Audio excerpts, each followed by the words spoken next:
let's get going. So over the last 48 hours or so, we have all been working and coming together diligently, trying to work on a world problem that is known by everyone at this point, COVID-19.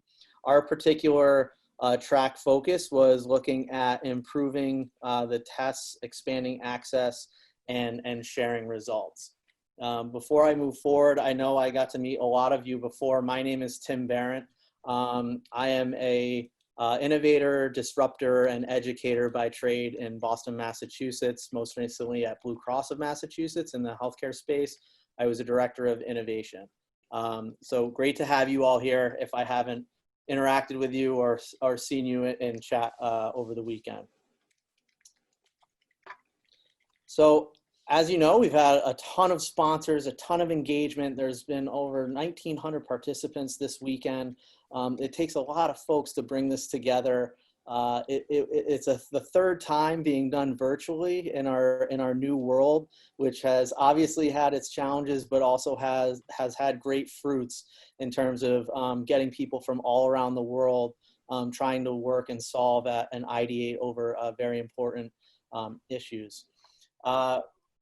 Another big thank you. We have 5 fantastic judges here to help us out with our pitch presentation, some experts from all over. Jen Horenjeff, who's the founder and CEO of Savvy, Cooperative Officer of Patient-Centered Outcomes Research at Columbia Medical Center. So thank you, Jen, for being here. Florian Hillen, who's the CEO of Videa Health.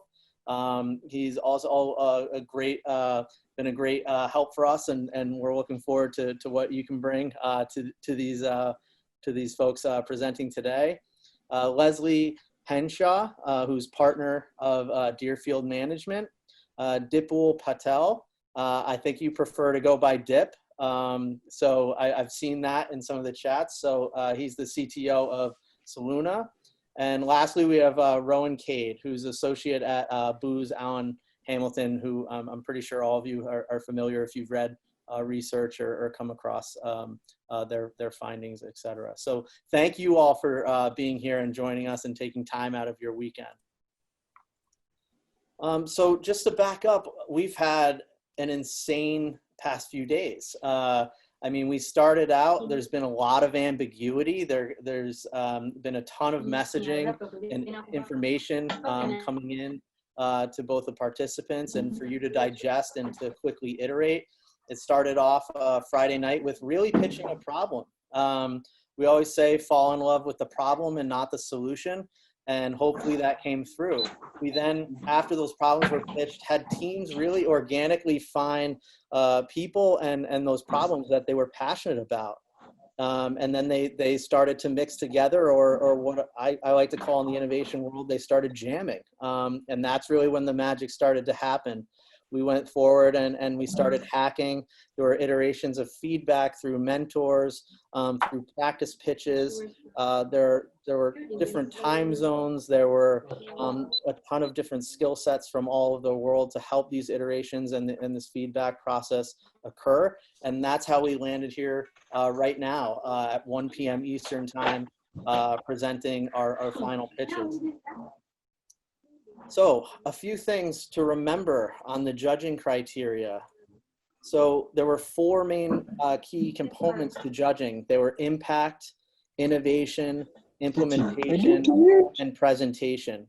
So we look at these as the 4 kind of pillars to your problem identification, which, you know, by this point should be pretty clear, your solution and how that connects, you know, to your problem, as well as how you've thought about implementation in terms of feasibility and viability, and overall your presentation. Hopefully a few of you have had a run through or a few run throughs of your presentation with some experts and mentors to make sure that you're crisp and pithy and articulate at this point.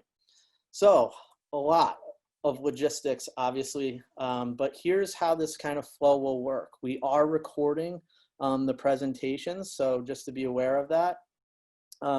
We have said that multiple team members can present. That's up to 2, but we do recommend that one person presents, and then multiple team members can answer during the question and answer session. Timing will be 3 minutes to present and quickly 2 minutes for just questions and answers. I will be pretty strict on this since we have a lot. So participants and judges, you know, I like to consider myself a nice guy, but I have to be very diligent at cutting those time limits and making them strict to make sure that we're all finished in the time, because we do have sessions following this. The order in which the participants are presenting is completely random. But we will show you a slide, which you'll see in a second, which will indicate who's presenting, as well as who is on deck or up next. So you'll have 5 minutes to kind of prepare from when that team before you is presenting. In terms of the logistics within Zoom, if you're on a presenting team, please raise your hand, and myself and some others who are the advisors will tell you when to unmute and let you in to start presenting. I'm going to organically turn it over to you, and as soon as you kind of start. I will be in control of flipping the slides for you. So a good thing to do is just when you're done with a slide, just quickly say next, and I will be able to progress the slides forward for you. I will try to keep my video on and be in focus to give you kind of a 1 minute warning. I'll hold up a finger, you know, if you're looking at me, to let you know that you have 1 minute. And there'll be 4 total winners in this track. I think that's kind of the last piece here. I can't thank all of you enough for your hard work, your dedication, your time.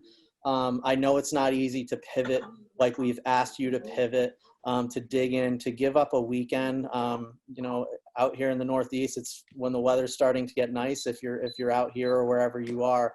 But we really, really appreciate it and love the work that you did. So here's some more information on just kind of that flow of the 3 minutes, 2 minutes. I do ask those that are in control of muting and unmuting while the presenters, maybe it's some judges who aren't muted at the time, to please mute if you have the ability to as well, to keep background noise at a minimum. So without further ado, we are going to kick it off to Team F, who's AB Capture X. So we'll give a minute for them to prepare and raise your hand, and we can unmute you. And coming up on deck so you can prepare as well is Covidity.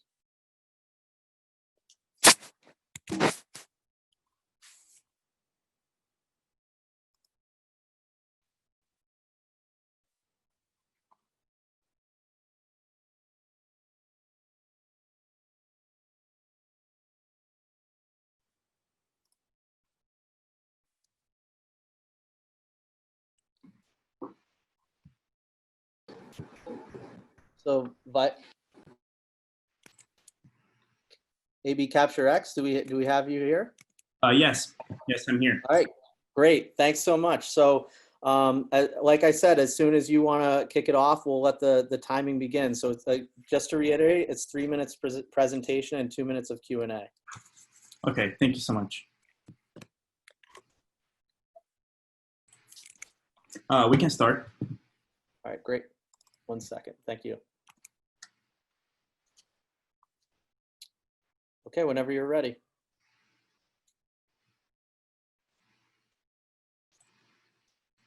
Just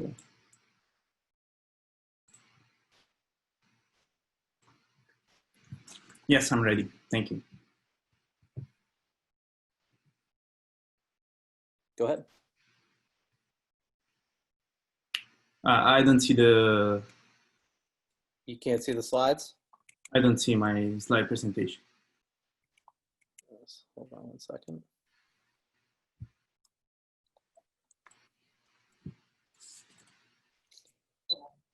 Let me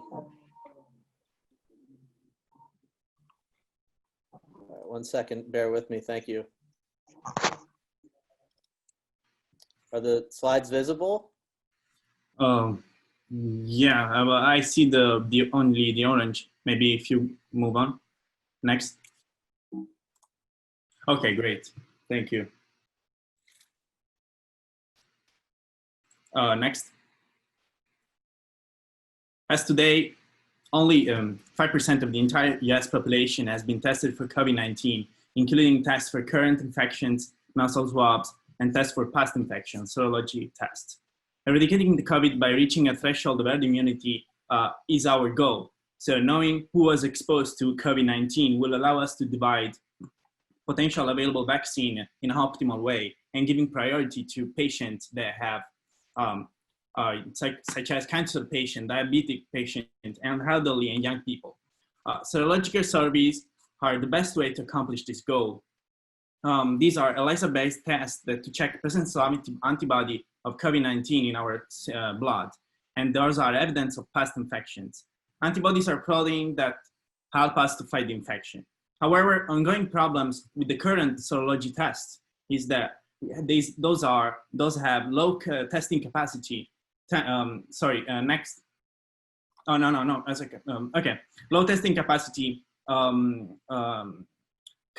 consuming and costly, and those overwhelm the lab facilities in all the hospitals. So how can we enable the hospitals and healthcare providers to achieve the capacity of 60% of the entire population? And we need a reliable serological test. Next.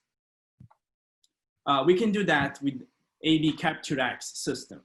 Our system is an automated sample processing using microfluidic approach.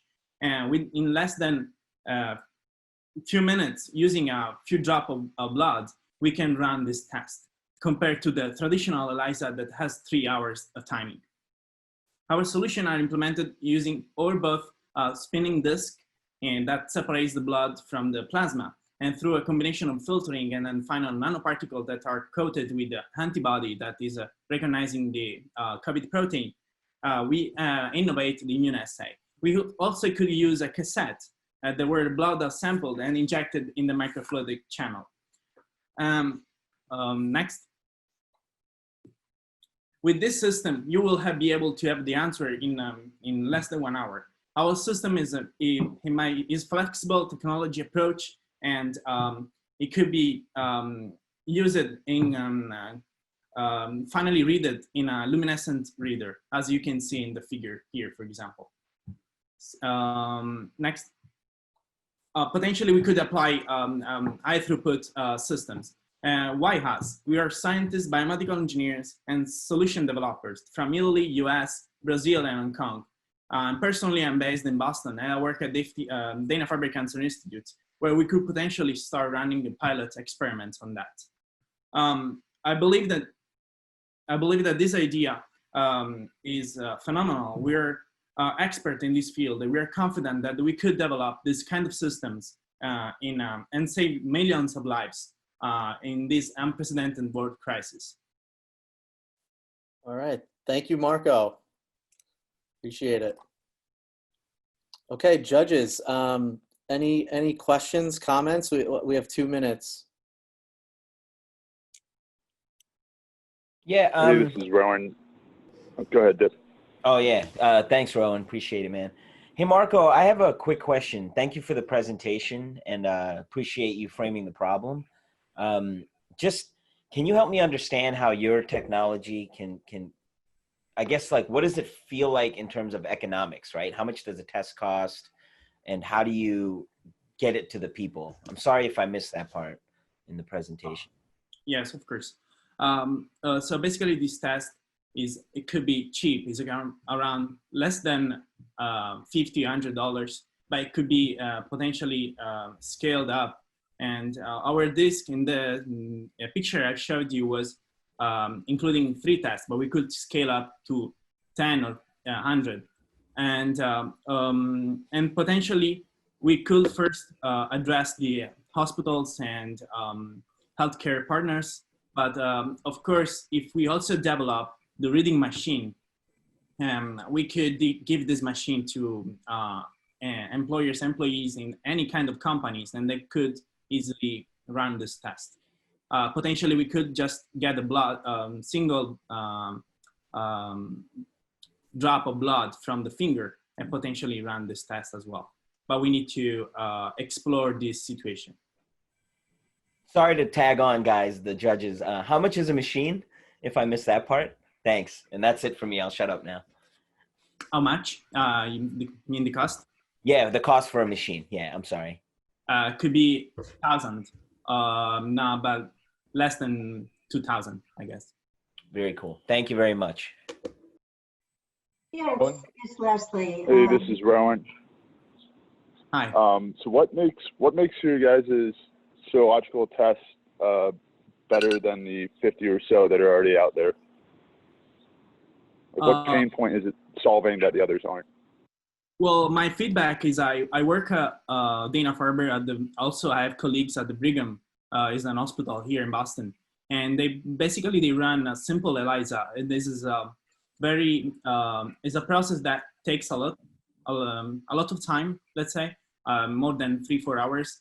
You have a lot of handling processes. In this case, you just inject the blood inside. And then because the reagents are pre-mixed together in this disc or in this cassette, you don't need to do anything more. And this is the difference of what we have so far. Great. Thank you very much. Appreciate it. Great job, team. And thank you, judges. We have to move to the next group. Thank you. So with that said, we have team Covidity, lower my risk, and on deck is blow COVID.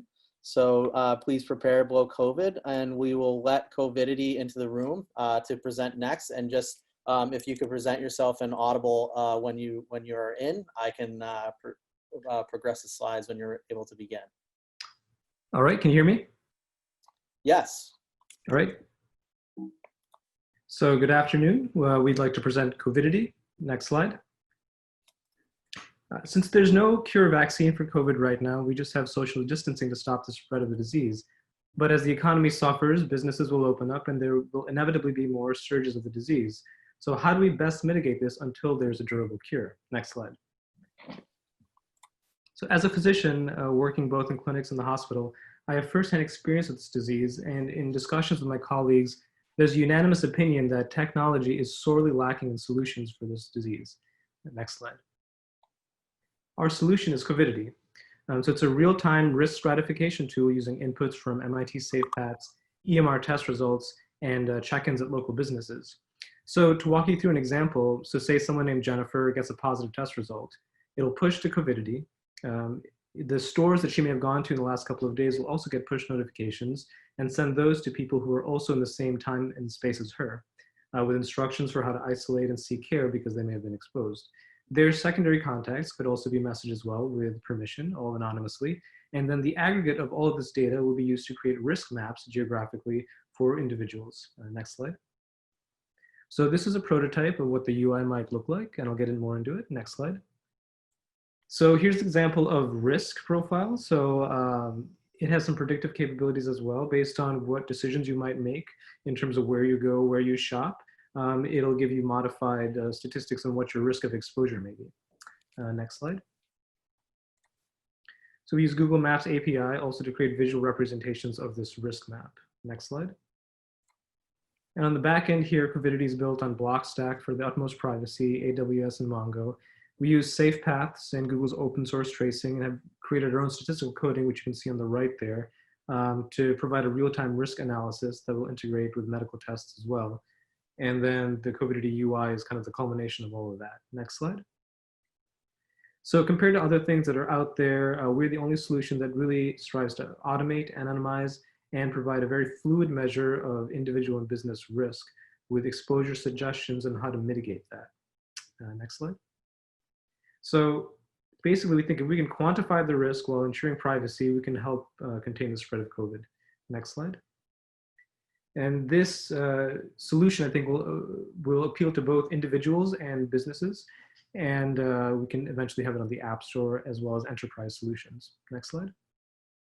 Our plan is to partner with developers to scale in the short run, flash out our features, and then we'll test it on a small sample size like a university and make sure it's working the way we'd like it to. And then once we're ready, test and partner with healthcare systems, businesses, and the app stores. Next slide.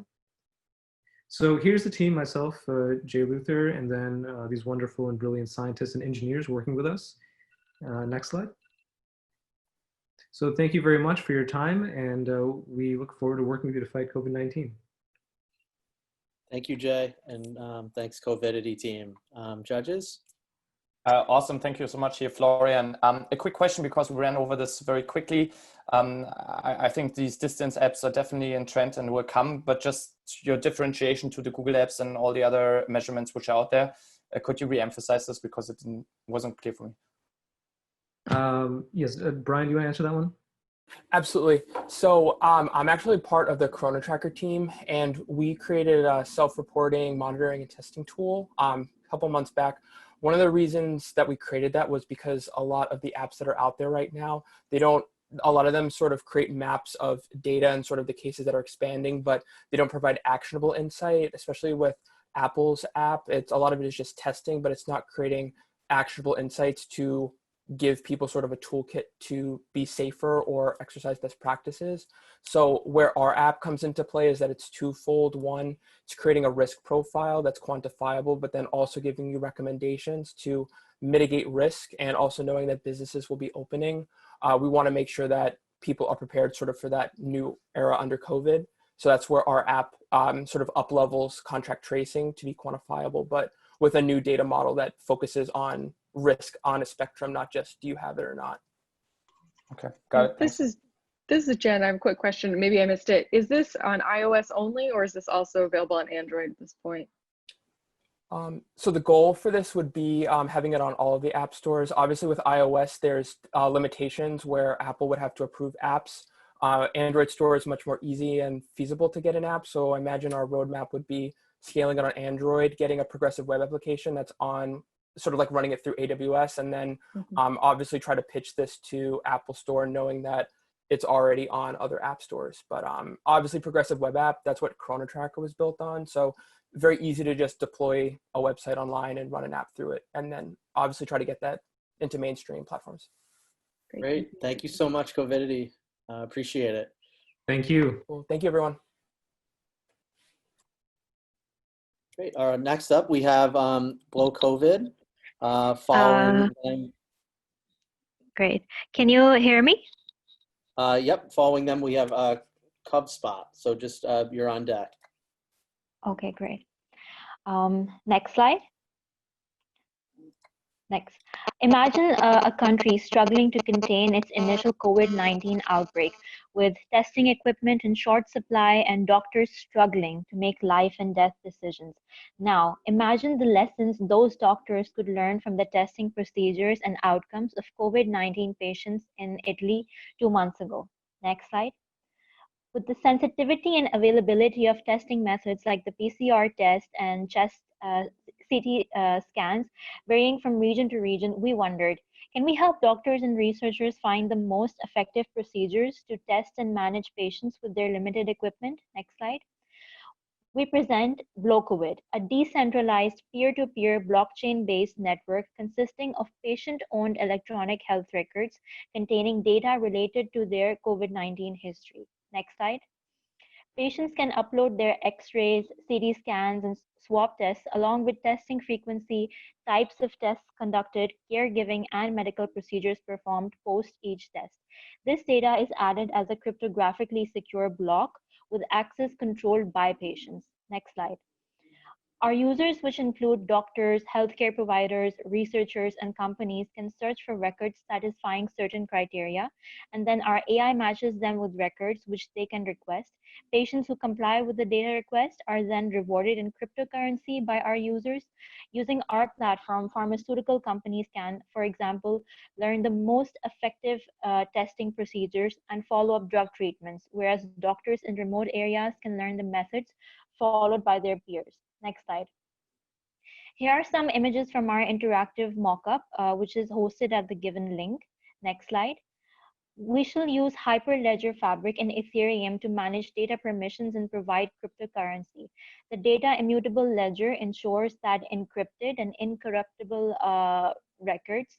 And then similar technology is already being used to protect medical data at the Massachusetts General Hospital, as blockchain databases with privacy by design measures have legal compliance with GDPR and other privacy laws. Next slide. Blockchain is estimated to save the healthcare industry billions of dollars in the near future. Hence, we expect to receive significant sponsorship to kickstart our platform. There will be 3 primary revenue streams. 1, a customized contract-based model for researchers. 2, a generic subscription model for companies. 3, a percentage cut from the trades made. Next slide. Our team is united by a passion for applying technology to improve life, and we are from different countries and have diverse cross-functional skill sets. Next slide. In the future, we will onboard stakeholders and provide better information to doctors if there's a second wave. The platform will then be extended to reach remote corners of the world to help protect against the epidemic. Next slide. Thank you. Great, thanks very much. Judges? Hello, thanks for the presentation. I like the way you opened it with a story.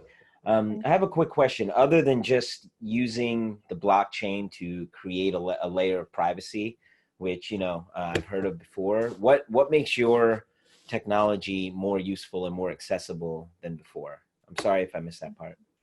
So the thing is that the AI that we are using, so the thing is it matches the doctors and the healthcare providers to patients in a similar situation to the ones that they are currently handling. So for example, if a doctor doesn't at the moment have swab tests and is relying on chest x-rays or CT scans, so they will be matched to people with a similar patient record as the patients they're handling right now. So it's a very time saving and timely tool, so to speak. So along with obviously affording blockchain privacy. Sorry, so can you clarify if you envision this platform as a research tool, as kind of like a data sharing repository, or as a clinical decision aid? I've heard kind of a bit of both. And a bit of both, which one do you plan to do first? First, obviously, the focus is on doctors. So it should be a clinical aid for help doctors make immediate decisions, and then it can be extended to bring pharmaceutical companies and other stakeholders on board. What's your adoption plan for getting hospitals to use this decision support tool? First of all, we're looking to tie up with, so the idea is that so we're trying to reach out to hospitals who are currently in the same situation as hospitals were in other countries a few months back, so that can help with the onboarding. So for example, in Italy, when they had a shortage of tests, right now in India, there are plenty of hospitals which are having a shortage of tests. So reaching out to those hospitals on this side and the Italian hospitals on the other side, and we're trying to make that connection first. Yeah, so the countries which have already, they've already overcome the first wave and they've already reached a stable point. So, onboarding them first so we can get ample data from them. So, yeah. Awesome. Thank you so much. You're welcome. All right, moving right along. Next up, we have CubSpot, followed by Redivide. Yeah. Hi, good afternoon, everyone. We are CubSpot. Next slide. Our pain point is how do we predict hotspots before the resurgence of a second wave of COVID? Next slide. So our project will reduce infection and mortality rates and will help in better resource allocation. Next slide. Our solution, a backend ML-driven decentralized software for individual communities like universities, offices, and housing societies. These communities can mandate the use of our software, which will combine GPS-derived travel routes, health history, and COVID test results to predict a hotspot. A management team at the closed community can monitor if all the members have adopted the app for location tracking. Next slide. So here is a representation of the UI of what the software will look like for the management source person. So they can basically view who has adopted the app or not. Next slide. This shows the layout of the application from the user perspective, wherein hotspots are displayed after analysis for user awareness. Next slide. Next slide. Why will this work? So based on a survey of about 60 people, majority were comfortable sharing their travel routes and locations via apps and or GPS. In addition, they agreed, next slide. In addition, they agreed to compulsory testing within these closed communities. Next. They also, majority of them also agreed to share their health histories. Next. So the resource limitations we might face is that there may be a lack of data set to build the algorithm based on the first wave of COVID and the beginning travel history, but the beginning travel history data sets to build the ML algorithm could be sourced from established GPS applications. Next slide.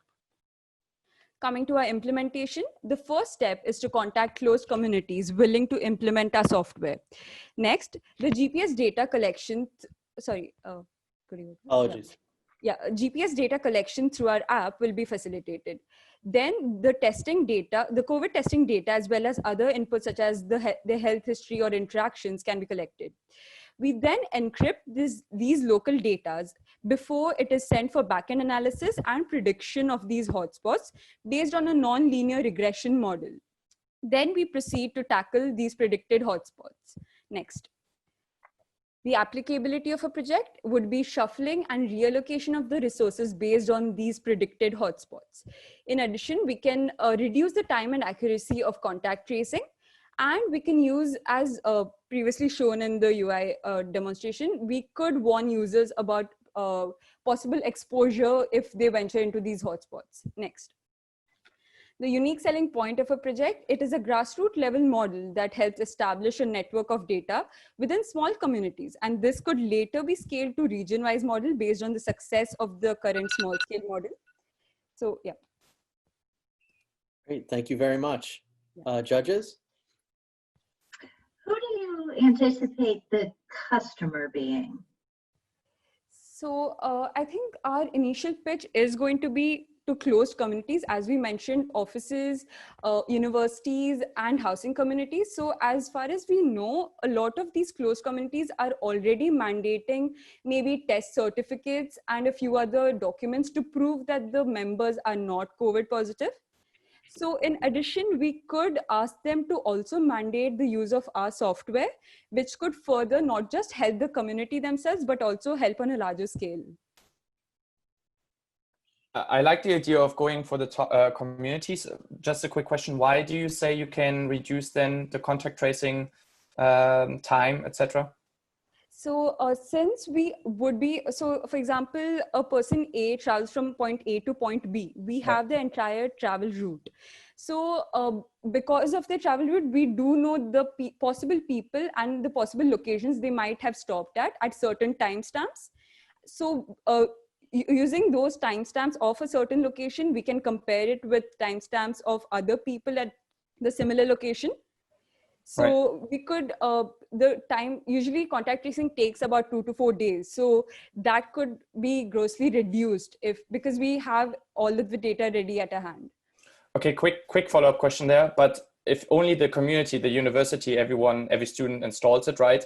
Then they can only do it for the time being in the university. But if they go outside of the university, then you need to have everyone else installing this app as well, right? No, so it's not about the vicinity of the university. It's about the people who are a part of the university. So it's not about the geographical location of the community, but the people of the community. So basically, because these communities are mandating certain tests, so we can use this mandate to actually use these people to actually study how these people interact with the outside world, not just the community. So yeah, it's not about the geographical location, rather it's more about the members who actually not just travel in the geographical location, but also outside. Great, thank you very much. Yeah. Okay, moving along, we have Redivide. I might be mispronouncing some of these team names, so apologies if I do. I know they're creative, and I appreciate your patience with my pronunciation. Sure. On deck, we have Geno AI. Can you give me a quick second? Sure. All right, cool. Hello, we are Derive, repurposed technologies for virus detection. Next. America needs 5 million tests every day to be able to get back to work. Only 0.1% is tested every day, however. Current techniques are time-consuming, expensive, inaccurate, and limited. There's equipment already available in labs that can be used for COVID-19 detection, however. Next, Raman spectroscopy has been used for hepatitis and drug detection. New testing methods are slow because of manufacturing distribution, but our solution is fast to implement. Next, Raman spectroscopy uses a laser to take fingerprints of samples for analysis, and it takes anywhere from minutes to seconds. The equipment is available in labs or as portable devices, which could be repurposed for on-site analysis. Next. If the community repurposes these, we can offload work from RT-PCR machines and make the diagnostics.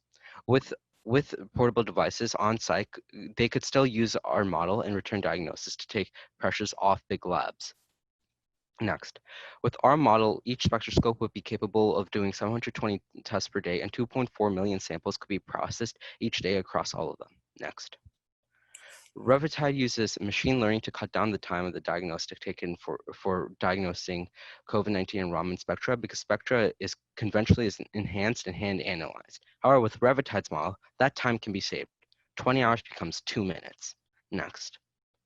This is our MVP. Our product is a cloud-hosted model that diagnoses COVID-19 from Raman spectra. A researcher only needs to upload data to our webpage and have a diagnosis in 2 minutes. Next. This solution will continue to be viable for other viruses post-COVID. Next. Our partners can help us with Raman spectroscopy advocacy to obtain more data, and our model can be available to as many centers to have access to Raman spectroscopy equipment. Some of our partners will be able to give us information about how these work so that we can create a more seamless experience. Next. With data, our ML uses noise removal to enhance valuable signals and make an accurate prediction. Next. We already have 95% accuracy on our initial data, and we can improve this over the coming weeks. Next. Today, we are reaching out to hospitals and Raman centers for partnerships, Raman centers being places where you can test. With COVID-19 Raman spectra, we can improve the model, and with these partners, we can have an open API to connect a network of hospitals and labs this month. Next. Our team has experience using Raman spectroscopy in the lab and AI practitioners to develop the product. Our mentors have offered to connect us with regulation advisors and connecting labs. Next. We need more mentors and partners to connect labs and repurpose these messages to use our model amongst a network of labs and hospitals. Next. Thank you. Great, thank you. Judges? The 95% that you referenced from some of your initial testing, where does that come from? So there is already a publicly available data set that has been released for the spectra of serum infected with COVID-19 and serum not infected with COVID-19. So there are about 300 samples in both of them combined. And so using that, we were able to create a model, and based off of those models, we were able to get these results. Does that answer your question?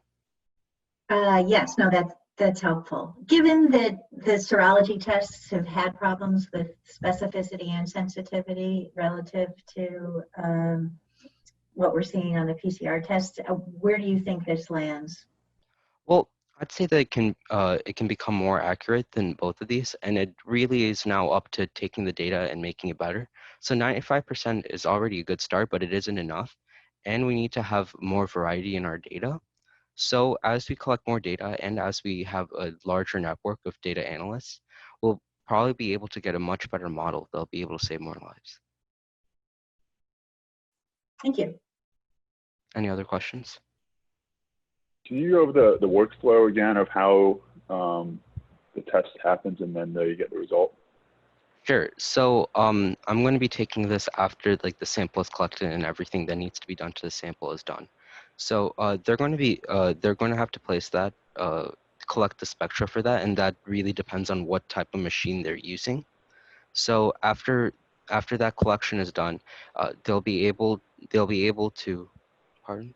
they'll be able to send the data up to us. They'll be able to send the data to our website, and our backend, which uses Algorithmia to process it, our backend will be able to, our algorithm will be able to take and make a diagnosis.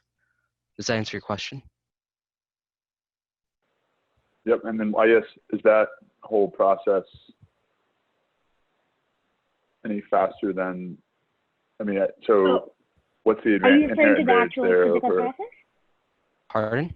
So they have to take the spectroscopy and upload it, right? So is there, what's the inherent advantage in that process over a PCR test?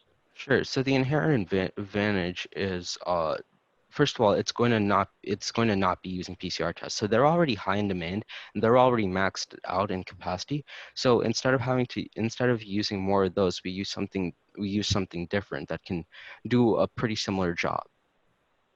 All right, great, thank you. Apologies, we have to move on, but thank you very much, Resurgence. All right. Thank you. Yeah. Thank you. Okay, up next we have Geno AI, followed by Covinformed.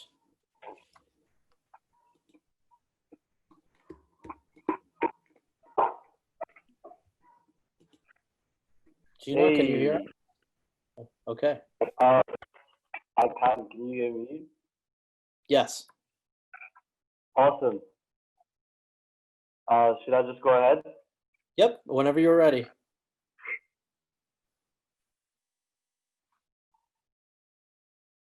So my name is Jamie, and this is Geno AI. We are using AI to map phenotypes of SNPs responsible for causing them. And these are SNPs that are related to diseases such as COVID-19. Next slide. We realize that there's 3 problems currently with genetic-wide association studies. 1, slow imputation. 2, siloed biobanks. 3, obviously, we have the big problem, COVID-19. Next slide. Currently, phenome-wide, genetic-wide association studies can't be conducted in biobanks. Next slide. But biobanks have different genotyping and or phenotyping strategies, which makes it very hard to correlate the data. Next slide. Well, these problems mapped out, well, the fastest imputation services take as long as 2 weeks to impute. Biobanks have no data sharing protocols. And we know from COVID, 80% of rare diseases are genetic, meaning they are caused by change or mutation in a person's DNA. Next slide.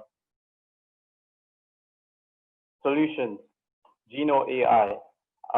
So we have structured our solution based on a sparse graph linear mixed model AI algorithm. And we're building our platform using genetic data sharing platform protocols that have been modeled after computable I/O. Next slide. Our ML pipeline can run imputations in as fast as 10 minutes. Genetic sharing platform complies with CCPA and other data regulations for sensitive data such as genetics is very, very important in a day and age such as this one. And Geno AI will be the platform to share genetic platform and genetic information and run imputations in as fast as 10 minutes. Next slide. Geno AI is currently a web application available at genoai.com. And we are currently helping researchers at the Host Genetics Initiative analyze phenotypes related to COVID-19. Next slide. Possibilities. There's 3 current possibilities. More SNPs match to more phenotypes. More data, and after all, 0 disease. Next slide. What could this mean for the world? Well, this could tell us which gene therapies to use and make gene therapies safer for future treatment. More data means means better machine learning models and better SNP identification, which can also lead to better gene therapy. and zero disease. I mean, can you imagine a world where people are no longer afflicted by disease? Next slide. Currently, we have a team of 2. I'm the founder, and I have a co-founder called Nafisa Bolsara, who's a very capable biotechnologist. I myself have a very, about 7 years now startup experience, so very capable team. Next slide. All right, that's all the time we have. Thank you very much, Jamie. I'm going to move it to judges for questioning, and apologies if the audio is cutting out for folks there. It was for me a little bit. Hey there, thank you for the presentation. Just a quick question. How quickly, let's just say you do your blood bank. Oh, wow. Are you guys getting feedback? Yeah, apologies. Let me try it, see if I can, we can mute him while the questions are going on. Okay. Thank you, and then I'll unmute him when you're done, Dip. Sorry about that. No problem, no problem. Thank you for the presentation. So just a quick question. I don't know much about this stuff, so I'm just trying to understand. It seems like what you're doing is trying, at least for the COVID part, trying to make treatments more effective. So can you help me understand, after you find these correlations by looking at all this disparate data and you can create gene therapy that works, what's that timeline look like, right? Is that something that's easy and you're just informing it, or is that something that, you know, might take 6 months? Timeline, that's an excellent question, thank you. I'd say the timeline is dependent on how fast we can analyze the data and also how much data we have. So the more data we have, the shorter the timeline is going to be. And that's why it's important to have the collaboration between all these biobanks so that we can make the timeline as short as possible.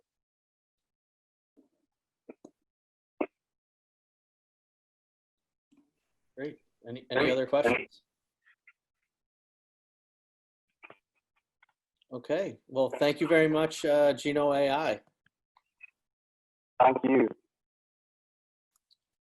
And now we are moving right along to Cove-informed. Can you see me, Tim? Yes, all set, Ahmed. I can see you and hear you. Awesome. Can you get my first slide, please? Absolutely. And whenever you're ready, just begin. What do you think is going through the mind of small business owners? Just like all of us, they're thinking about how to keep themselves and their families safe. But unlike most of us, they're thinking about how to keep their businesses alive. And this time is proving to be harder than ever to do that. But Cove-informed is here to provide a service like no other in the market by helping small businesses weather the storm and prosper. Next slide, please. Yesterday, we met our team member, Dr. Jerlyn Henry, a private laboratory executive who shared with us her firsthand experience as a small business owner. Shortly after our meeting yesterday morning, a pathologist and 2 engineers mobilized to help small businesses continue serving you. Next slide, please. Ladies and gentlemen, the case for action is quite clear. There's 30 million small businesses nationwide. Only 14% were able to secure emergency loans, and unfortunately, 600,000 are expected to never open again. And some projections are putting that number at 10 million businesses. Just let that sink in. Next slide, please. But not to worry, because help is on the way from the federal government with the HEROES Act that is making its way through Congress as we speak. All that the business owner needs to do is take care of their business in the morning, take care of their family in the evening, and between those activities, find the time to go through 1,852 pages of legal jargon to figure out what applies to them and how to get access to the aid they most deserve. Of course, that is unrealistic. Next slide, please. This is where Cove-informed comes in to protect the most economically vulnerable businesses. Next slide, please. We do that through a simple yet an effective product, Cove-informed. Cove-informed provides a wide range of built-in meta models that bridges the gap between aid availability and feasibility. Next slide, please. This is done through our website so that Jarlene, all she needs to do is fill out basic information about her business, and the algorithm provides her with a comprehensive list of available relief measures that she's eligible for. Next slide, please. I think we're on your shared screen, Tim.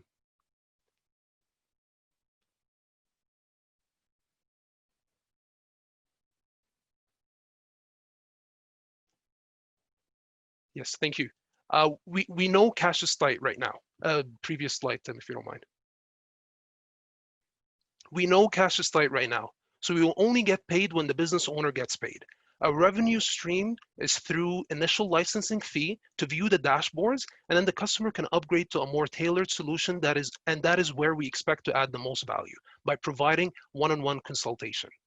This is what truly differentiates us from local accountants and policy analysts, as we provide our customers with recommendations based on the virus transmission and market trends by analyzing a wide range of large data sets. Finally, with the improvement revenue stream, we will further add value to the customer in a post-COVID-19 world. Next slide, please. We believe in this idea because we see it helping a team member we just met yesterday.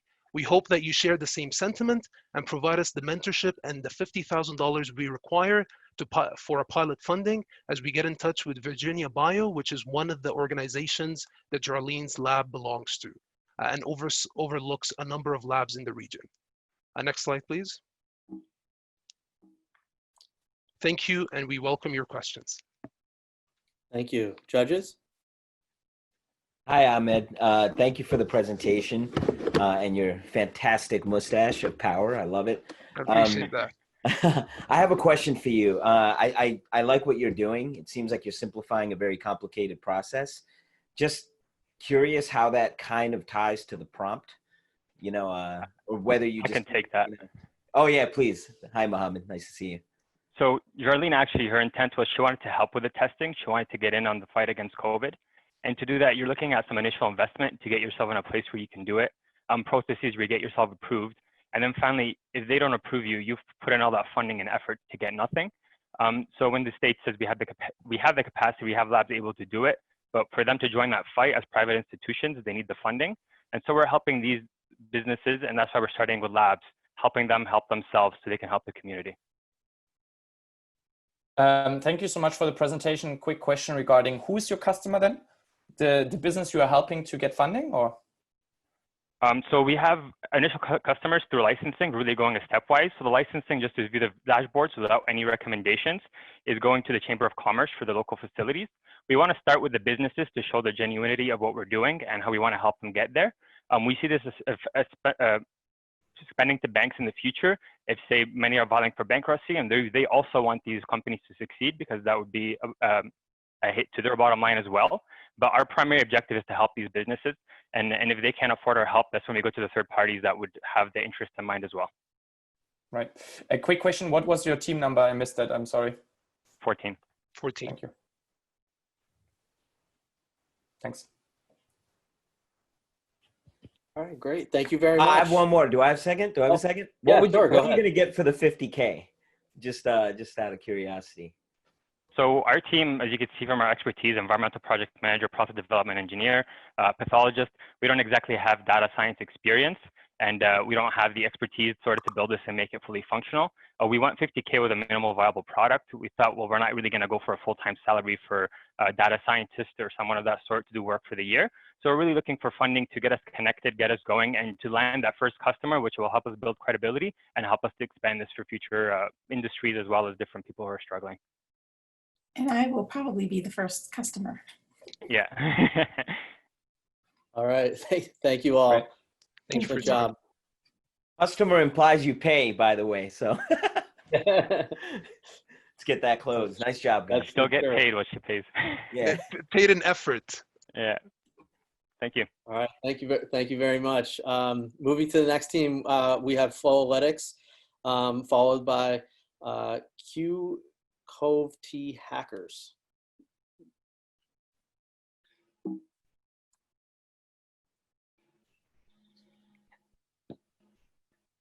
Hello, can everybody hear me? Yes. Perfect. Okay. Next. By March 2020, the US furloughed 66 million employees. Next. Today, 21 million are claiming unemployment insurance. Next. Since January, the US has lost an estimated $2.14 trillion in GDP. As businesses begin to reopen and recover, there is an essential need for contact testing and workspace tracing management. Employers are struggling to prioritize the safety of their employees, which leads to continuing losses in profits. To address the safety concerns and introduce preventative measures associated with employees returning to their respective workplaces, we have developed Flowalytics. Next. This software is designed for companies to integrate workflow management and prioritize the health of employees as they reopen, as well as sharing of anonymized test results for effective contact testing. Our competitive advantage compared to other indoor positioning companies is that we provide a full end-to-end package for companies to detect hotspots, provide real-time hotspot alerts so employees can exercise increased caution when it matters most, and accurate testing tracing with alerts for high-risk individuals. Next. Flowalytics utilizes a partner in hardware installation and collects data about an employee's workflow, their health status, and identifies hotspots where infections are more likely. Next. Our application allows employees to check in with their health statuses, earn rewards for checking in, view their historical health status in the dashboard, and monitor their location for workflow hotspots. If an employee does enter a workspace hotspot, the app will alert them, informing them to traverse safely. Admins can view the overall health status as a whole and view who has been alerted for contact testing. If an employee is exposed, the algorithm will determine the level of risk based on the employee's interaction and notify the employee to report for testing. Next. Markup cost-benefit analysis determined that the overall benefit for such a system outweighs the technical barriers of installation. When designing Flowalytics, we considered the context of employee privacy by making the application use limited to the workspace and ensured that employee health data is confidential and only accessible for necessary contact testing data. Next. What you see is our process for creating the prototype. Moving forward, we plan to solidify a partner for the beacon hardware and setup, as well as find an investment partner to join us in changing the world. As our company adopts our solution, we'll be able to lower costs, introduce more features such as automated symptom checking, optimization consultations, and even amusement park expansions if the use case presents itself.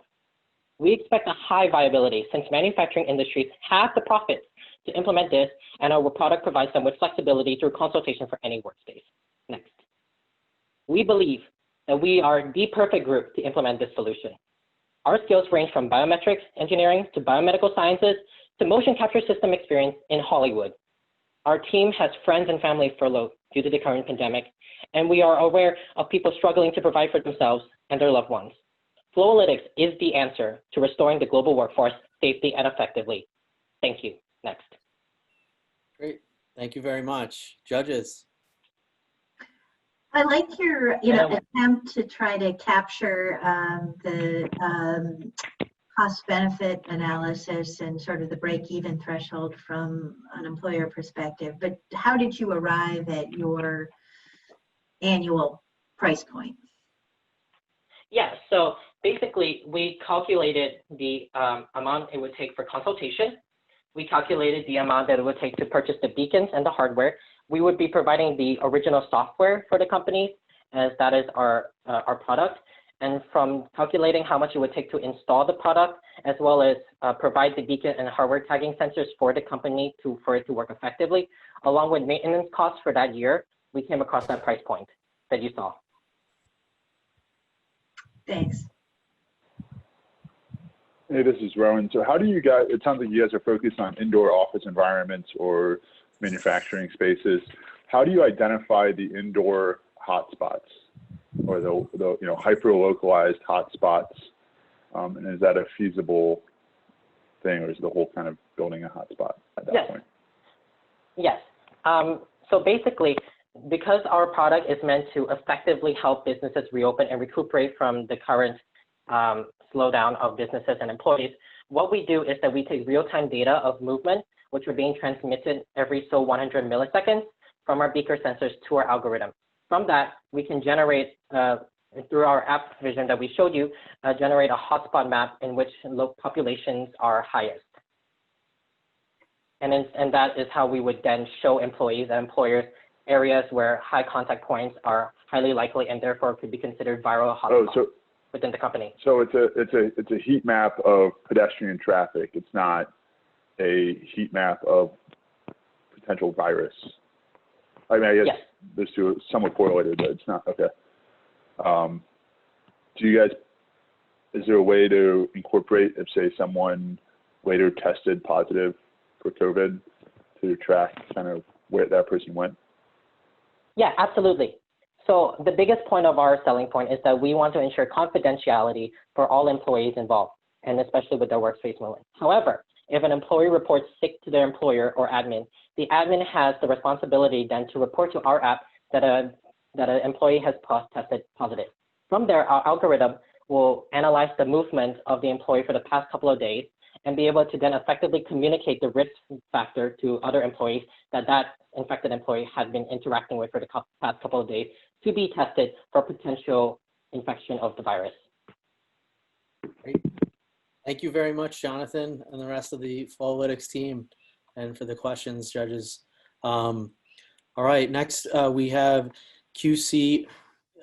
I mean, again, with the names here, forgive me, QCOVTE hackers. Following them will be Biomark COVID. Am I audible? Yes, we can hear you. Okay.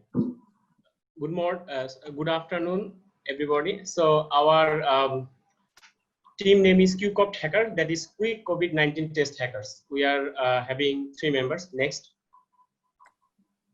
So the problem is that COVID-19 testing is not adequate worldwide. The gold standard test is detection of RNA of SARS-CoV-2 by RT-PCR, but traditional RT-PCR is time consuming and expensive. Certain countries such as Bangladesh need help with adequate testing. Next.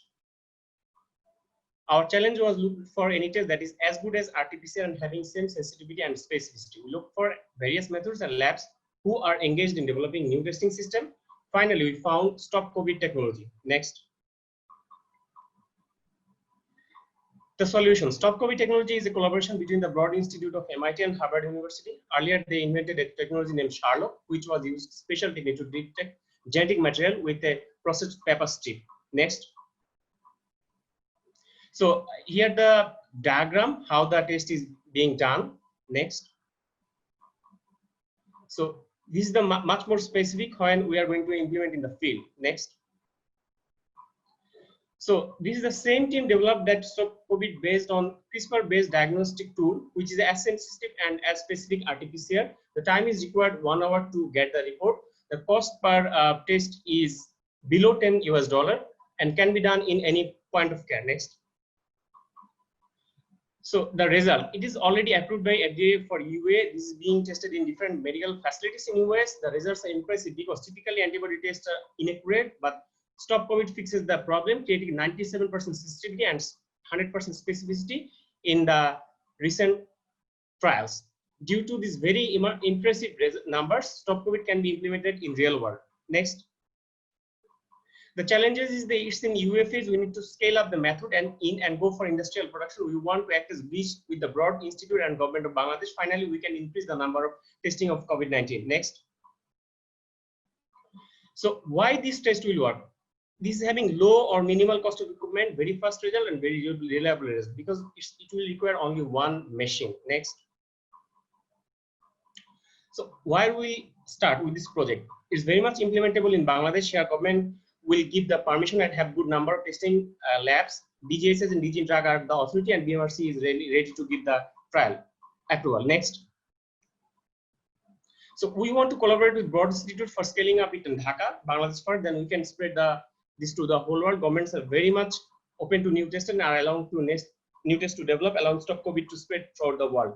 Also, we are having a diverse team, having biomedical engineer and medical doctor, and that's all. Thank you very much.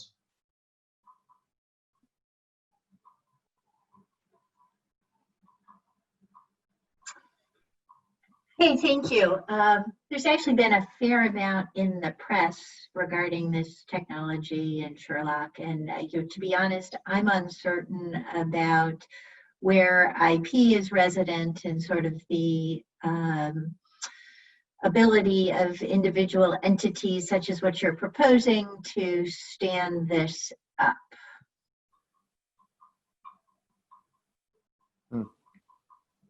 Sorry, I couldn't get your question.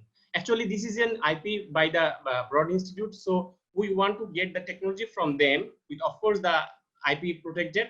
And that with that, the price is the price I have shown less than $10. That is priced by the Broad Institute, not by me. This is the price they have set. And if it's scaled up, the price will be reduced.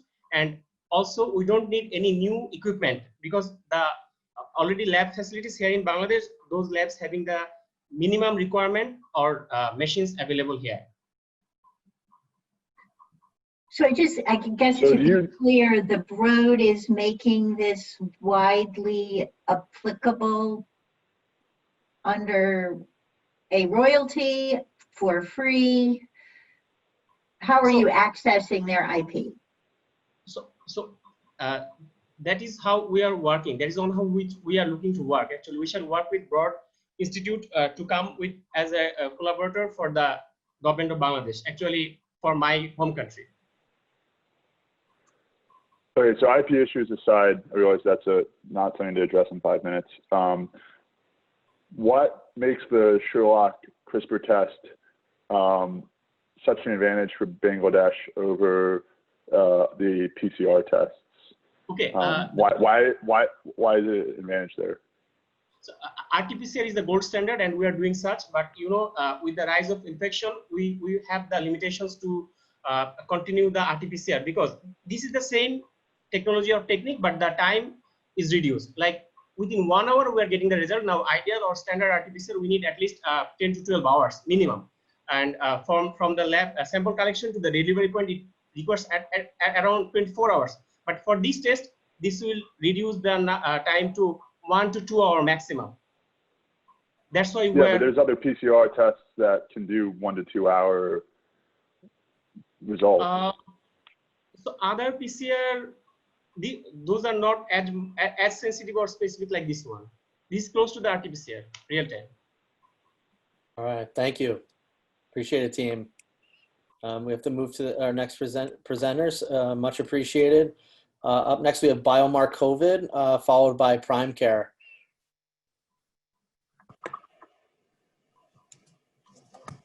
Hi, can you hear me? Yes. All right, next slide, please. I want to go home and visit my family, but I'm not sure if I'm virus-free. Lockdowns are lifting and current virus tests are inadequate and they're not detecting the virus early enough. Next slide. We need a direct-to-customer, sustainable, inexpensive, and non-invasive solution to detect virus real-time. Next. Therefore, we identified COVID-specific small molecules called cytokines as markers for testing. These are present in both symptomatic and asymptomatic patients and are detectable in saliva. Next. So what if we make a device that can pick up early infection as soon as your body starts reacting to the infection? You can carry this test out at home and insert, you can carry it out at home. You collect the sample onto a little strip which has biomarkers on it, and you insert it into the device and it collects color-based change. Then you check the results in a linked app which tells you the probability of infection. So if you have high probability, then you're advised to go to testing centers. Next, please. We will be using a class of machine learning model to train patient data, and based on that, features create an algorithm that predicts the probability of disease once a patient uses the device. Next, please. We're basing our model on something that has been used previously, for example, dengue, to measure the cytokine levels. Next, please. This is an inexpensive, simple, and personalized detection method, which will allow real-time detection. Next, please. We have a diverse team of biologists, biomedical engineers, statisticians, product designers, and data scientists that have come up with this. And next, we propose to collaborate with companies such as OraSecure in US, and also hospital to put this into action. Thank you. Thank you. So using host-based diagnostics, what's your plan for regulatory approval? Has the FDA, do you know what your FDA pathway would be based on just cytokine readings and levels? So I can address that question. Previously, Sherlock technology has actually been approved, which was mentioned in the last presentation, and it was accepted to be used in a portable device similar to ours for fast track approval by the FDA. So I think we'd probably follow a similar timeline. Sherlock is pathogen detection. It's using Sherlock CRISPR to detect actually, the presence of the yes, virus. You're claiming to viral detect RNA. cytokines. Yeah, so I mean, So your we're presentation was using a good. different technology, but a similar methodology. We are not necessarily using Sherlock. I was just referencing that as we would most likely be accepted for fast track approval. Does that answer think your you guys have, not exactly, because measuring the human response to the virus and detecting the levels of cytokines and other host responses is drastically different than measuring the presence of the virus. Absolutely. So are you questioning how we're actually measuring this, or are you questioning what our timeline would be? I'm questioning how you plan to get the data, how you plan to get through regulatory approval so you can measure these things. There's ways to measure them. Yes. But the regulatory path of getting a diagnostic based on your host response to any type of infection is very complex and messy. So how do you plan to get through that pathway and get approval? So I think how we plan to do that is that there are currently already existing tests that target cytokines, and our methodology is merely suggestive that patients should receive testing as opposed to telling them that they have the virus.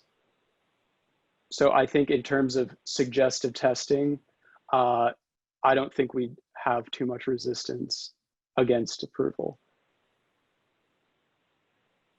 Okay. Thanks very much.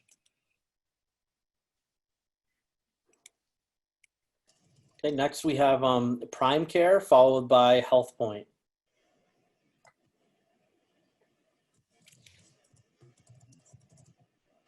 Hello, can you hear me? Yes. Okay. All right, starting now. Good afternoon, everyone. My name is Karan Bhatt, and our innovation is called Prime Care. Next slide, please.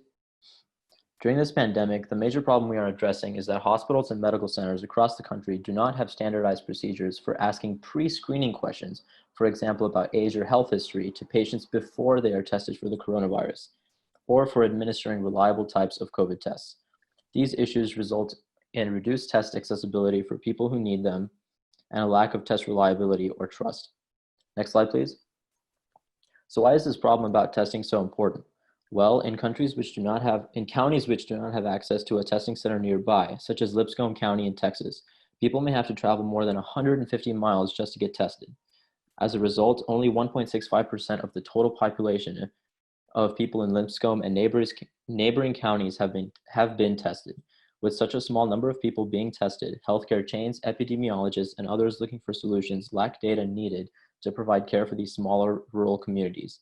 This unfortunately may lead to a proliferation of feelings of distrust in testing modalities and the healthcare system as a whole. Next slide, please.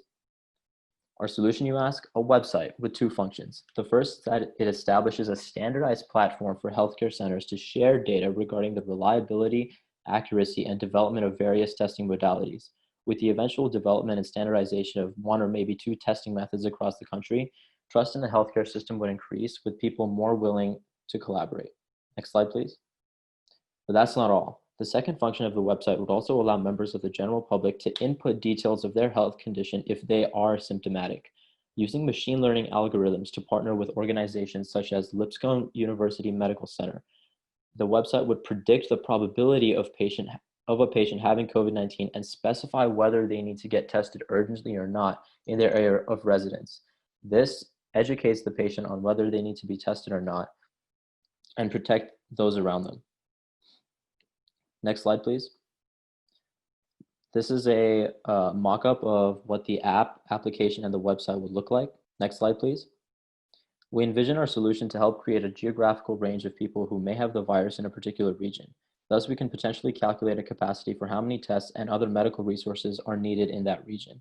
In addition, our product's unique impact would be that we are creating a standardized platform for healthcare centers to work together to share data and allocate resources efficiently. healthcare centers would then report their findings to other healthcare centers to see if they can figure out a common way of solving the issues in similar situations. Next slide, please. In the coming weeks, we would engage and partner with our relevant stakeholders, such as website developers, marketing experts, and especially healthcare partners. We plan to raise money from organizations like the Robert Wood Johnson Foundation and Clinton Global Initiative through grants. For an estimated prototype, we estimate that it will take about $5,000 US while using a cloud platform of Azure and SQL for the database. Thank you very much. On the next slide is our team members. Thank you. Questions? Next 2 slides, actually. Big team. Questions? Yeah, could you talk about who your actual customer is and sort of how you would price the product? Right. So our customer would, we would have 2 customers. The website, for the website, healthcare centers and chains would use the website to collaborate for which tests they use, because right now the whole country has many different testing modalities and none of which are standardized across the entire country, which leads to chaos in terms of responding to the crisis in a uniform way. So one of our customers would be those healthcare chains, which would use the website.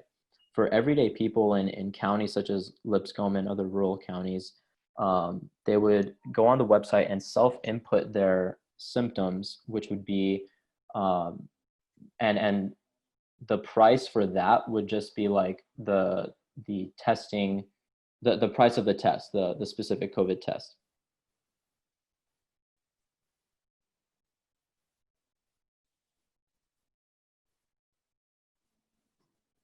Okay, thanks. So you mentioned that you might be able to see sort of the reliability of the tests being mapped out. Is that something that a consumer would see? And in which case, if that's true, my question would be what that would do to somebody to see that maybe a test that is available in a different area and not available to them is more reliable, and how could they have access to that? So I'm just trying to figure out how they might be able to navigate and make informed decisions for themselves if they want to get a more reliable test. Right, so that's where our machine learning comes in. So the machine learning predicts the probability that they have the virus and would make recommendations for whether they need to be tested or not. And so, like I mentioned before, when healthcare centers collaborate with each other to establish which tests are more reliable, those reliable tests would then be released to the public. So the public has that information that, okay, like test X is more reliable than test Z, for example. And so with machine learning, they can make informed decisions based on their self-reported symptoms and say, okay, do I really need test X, or can I go with a less reliable test depending on how far a testing center is and depending on my symptoms, whether they're really urgent or not. Great. Thank you very much. Thank you. Okay, next we have Team Health Point. Real quick, Tim, what were the team numbers for the past 2 teams? Yeah, I'd have to back check. I can have some team members chat you those team members. They can probably check for me and message you those. Great, thanks, appreciate it. No problem. Okay, moving along, Health Point.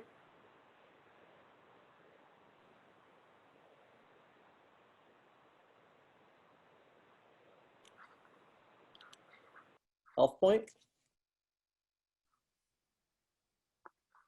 Hi, do you hear me? Yeah, Emmanuel. Yep, we can. Yeah, do you hear me? Yes. Hi, do you hear me? Okay, that's really great. Okay, hi everyone. My name is Emmanuel. This is Team Health Point. Yeah, since March this year, over 1.9 million Nigerian university students have been at home, almost losing 2 semesters. And while the country is planning to open the economy, nobody's talking about opening the school so that students will be able to go back to school. And this is actually because there is no sufficient data or information to enable health workers and universities to be able to plan strategize on reopening. And on solving this problem, we have the primary location, which is University of Nigeria. So please, next slide. Next slide.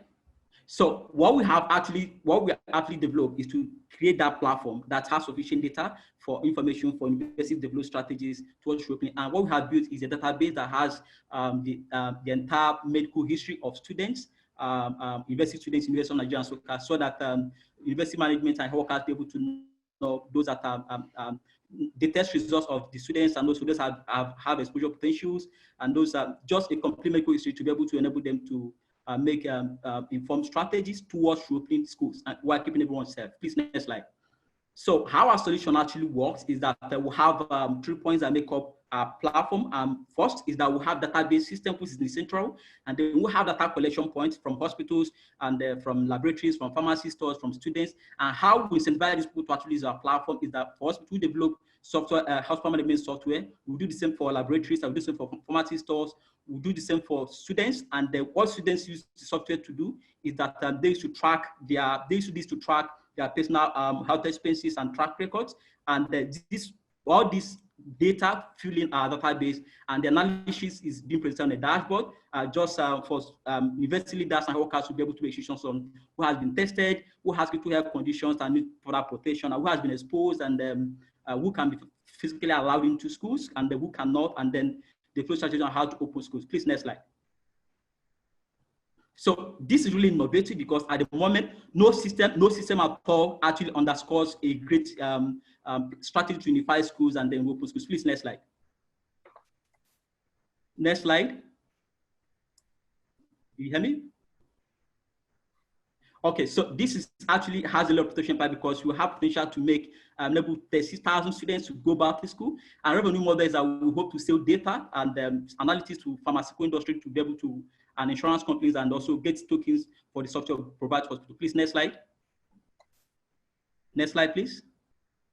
So we are expecting $220,000 revenue, dollars revenue 18 months. Please, next slide. So we have a team of business people, health physician, data scientists, and engineer, software engineer. Please, next slide. Next slide, please. Next slide.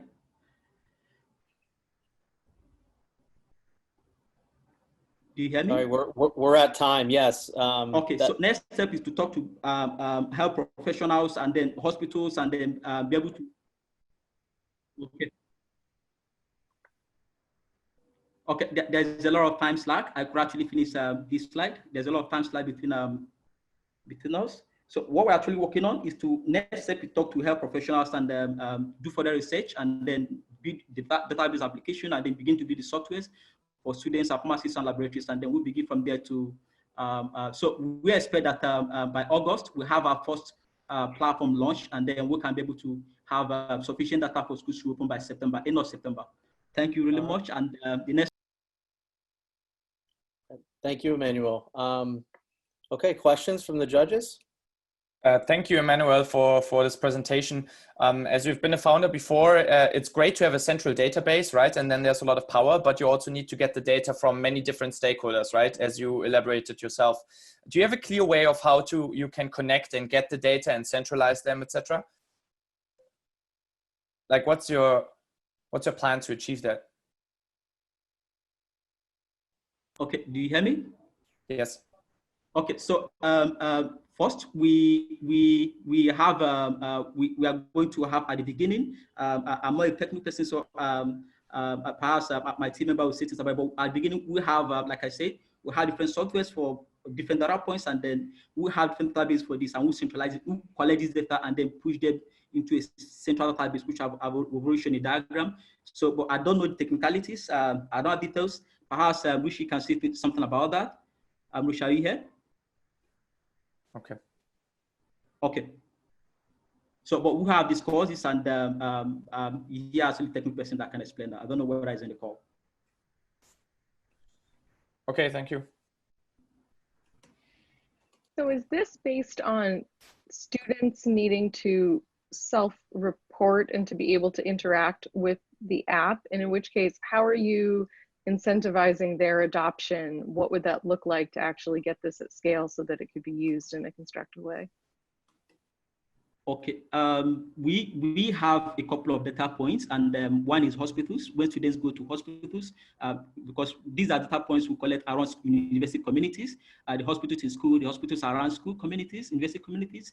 So we have collect from hospital, collect from pharmacy stores, from medical laboratories. Then for students, we have a personal app that enables them to track how much they spend, expenses, track their expenses on their health, and also be able to keep record of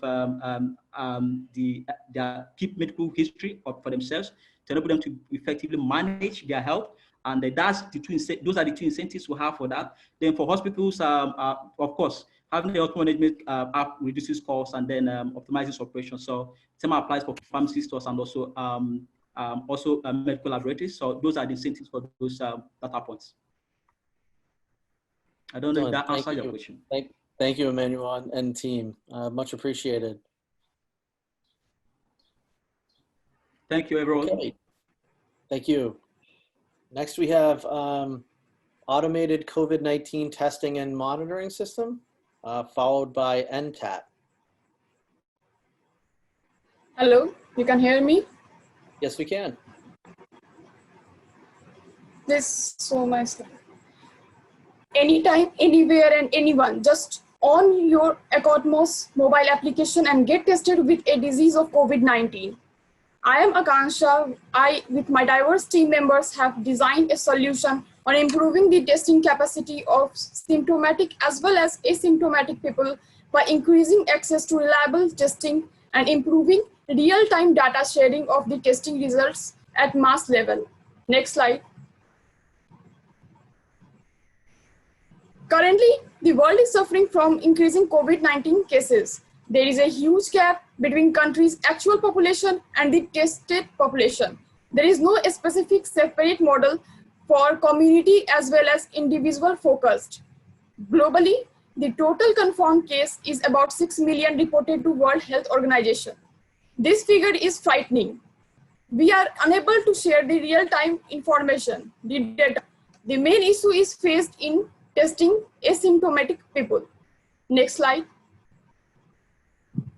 Our solution is to design and to work on two separate models, namely community and individual based. In community focused model, we have an IoT kit integrated with sensors, which in turn connected to the Ecotmos mobile application via APIs. This model is used for symptomatic people. In individual focused model, we have machine learning and automated system integrated with mobile application. This is also for asymptomatic people. We can also easily share the real-time data. Next slide, please. Our solution can easily implemented in market. We have done the market research and found that the kit can easily be made within $90, which is affordable for a community. Sensors can easily be connected to mobile application via APIs. For individual focused model, we can implement automated system of app. Means the app would work on automatic model, like our target customer would be community as well as individual focused. Anyone, next slide. The impact part is that anyone can check their health condition anytime from anywhere just by using their mobile application. Symptomatic as well as asymptomatic people can easily get tested at the regular interval. Real-time data can easily be shared using mobile application. I believe in this idea because it has a great scope of implementation and its impact is just awesome in each and every way, according to me. Next slide, please. If we win, we will genuinely work to change the existing testing way by utilizing the device for the future. These are our team members. Thank you. Thank you. Great job, judges.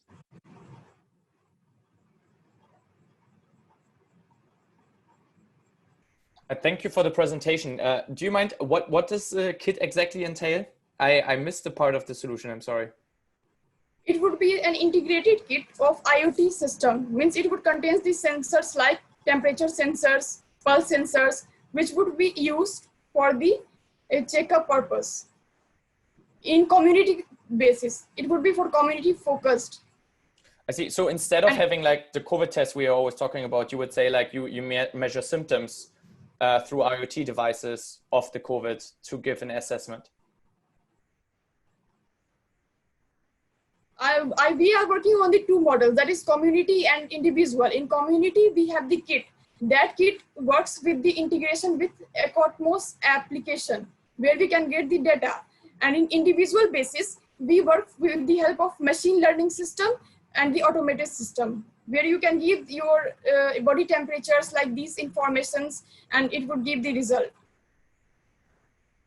Okay, thank you. Any more question? Okay, I think that's it. Thank you very much. Any more question? I don't think the judges have any more questions. Thank you, Akanksha, and to your team. Appreciate it. Thank you very much. Okay, next up we have Team NTAT. Hello, am I audible? Yes, you are. Okay, we are NTAT. Next. So imagine you're waiting in a line to get into maybe an airport, restaurant, maybe a clinic, any public area, and you can see them, they're testing your temperature using the thermal gun. This is not very efficient, as the symptoms of COVID can be seen only after the incubation period, and during that incubation period, if there are asymptomatic carriers, they can still transmit the disease. So we came up with a solution to break this transmission chain. Next, our solution is an antigen test. It is rapid and non-invasive. It comes with a detection kit, a sample dropper, and a saline and sample container. Next. How it works. So the patient takes the saline gargle and spits it back into the sample container. Then we use the dropper to collect the sample and inoculate it into the detection kit. And within a few minutes, we get a result of whether it is positive or negative. Next. So how the principle on which this works is via sandwich ELISA. We detect the virus proteins. That is not the antibodies in the body, but the virus, the presence of the virus itself.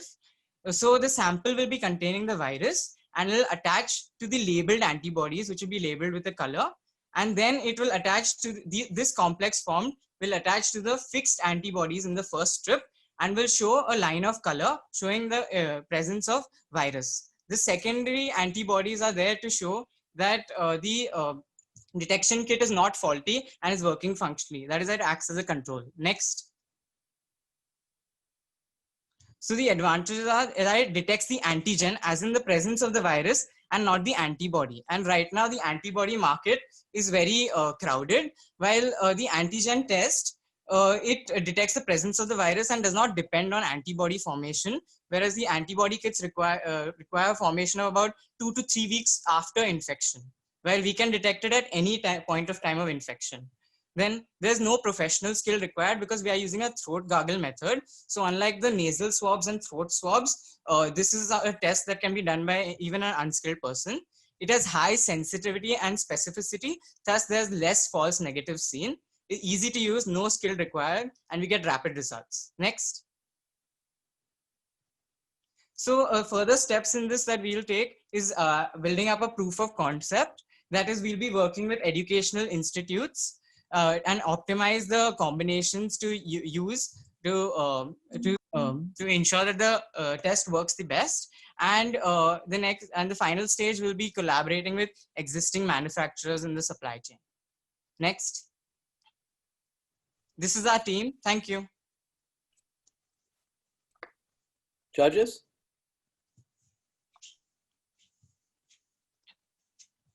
Okay, so is there anything unique about your lateral flow antibody test?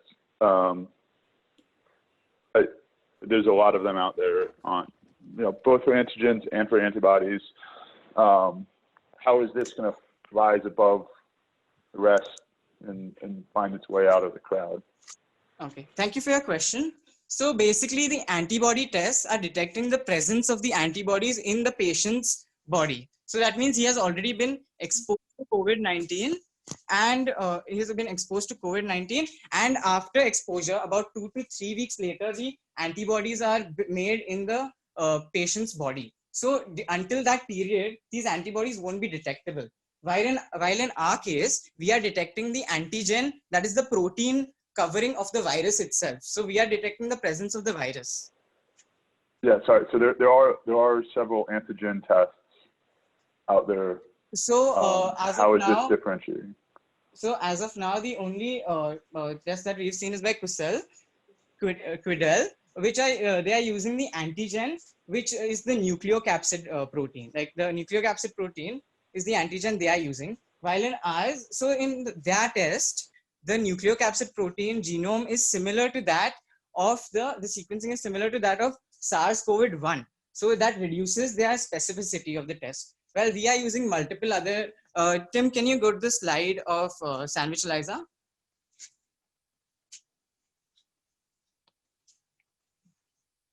Sorry, I can't back up at this point. Okay, sorry. Yeah. So basically, there are many other antigens on the surface of coronavirus, which we can use and are more specific.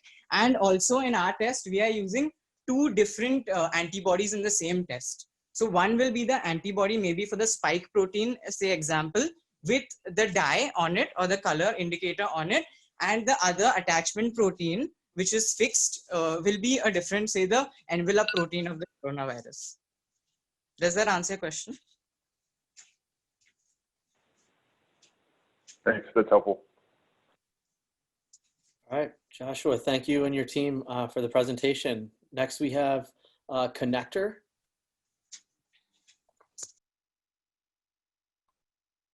Good afternoon, am I audible? Yes. Excellent. I guess on 3 we go? Okay. Whenever you're ready. All right, let's do this. Thank you, folks. We're Conductor, good afternoon. We're focused on improving access and availability of COVID-19 testing to get it to those who need it most as quickly as possible.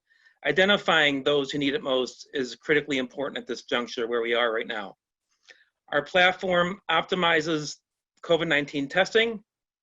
It also incorporates clinical guidelines to ensure that those who need the testing get the testing on a sort of clinically advised or advisable manner.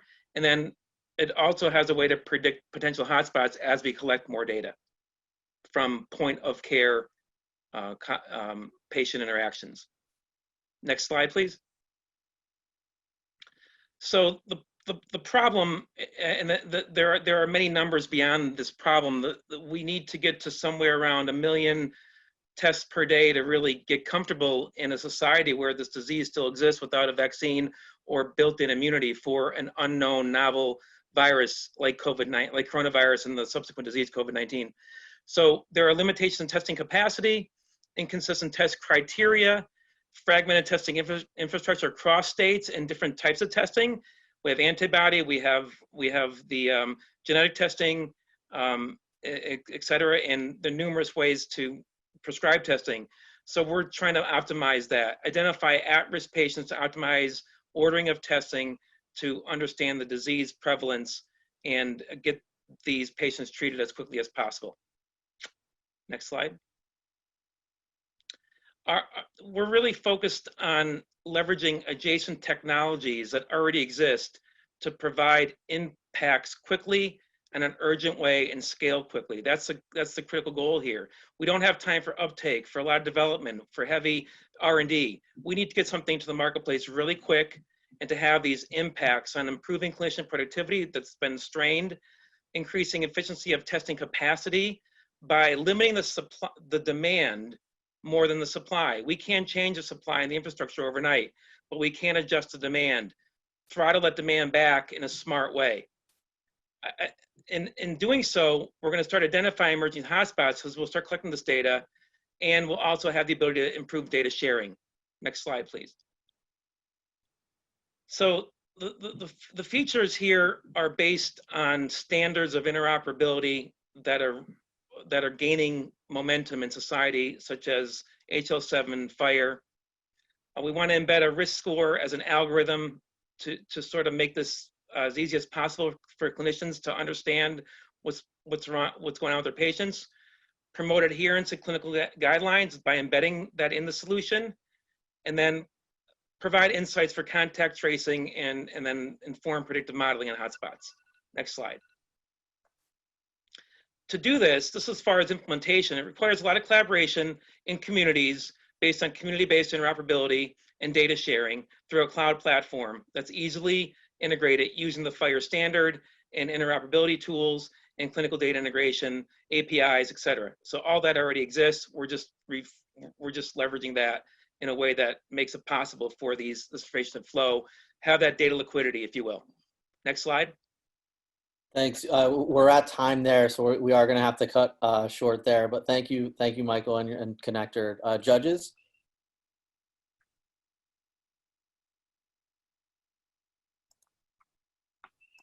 Hey, Michael. Curious about, I know we haven't gotten into all of the presentation here that you had wanted to, but talk to me, you had highlighted about things for at-risk populations or people with pre-existing conditions. So where does that fall within the scope of your solution? Well, the solution is really around taking information from points of care as people seek care, as they go through their journey through the healthcare system, as they start to actually get comfortable in seeking more care.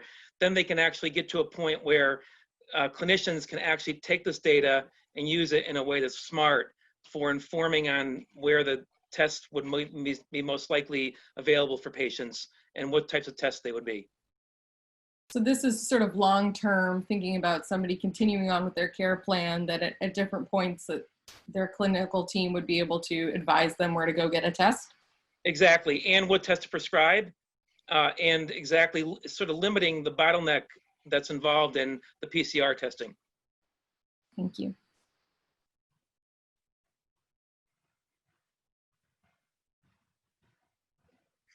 Any other questions, judges? Okay. Well, thank you very much, Connector. Thank you. Okay.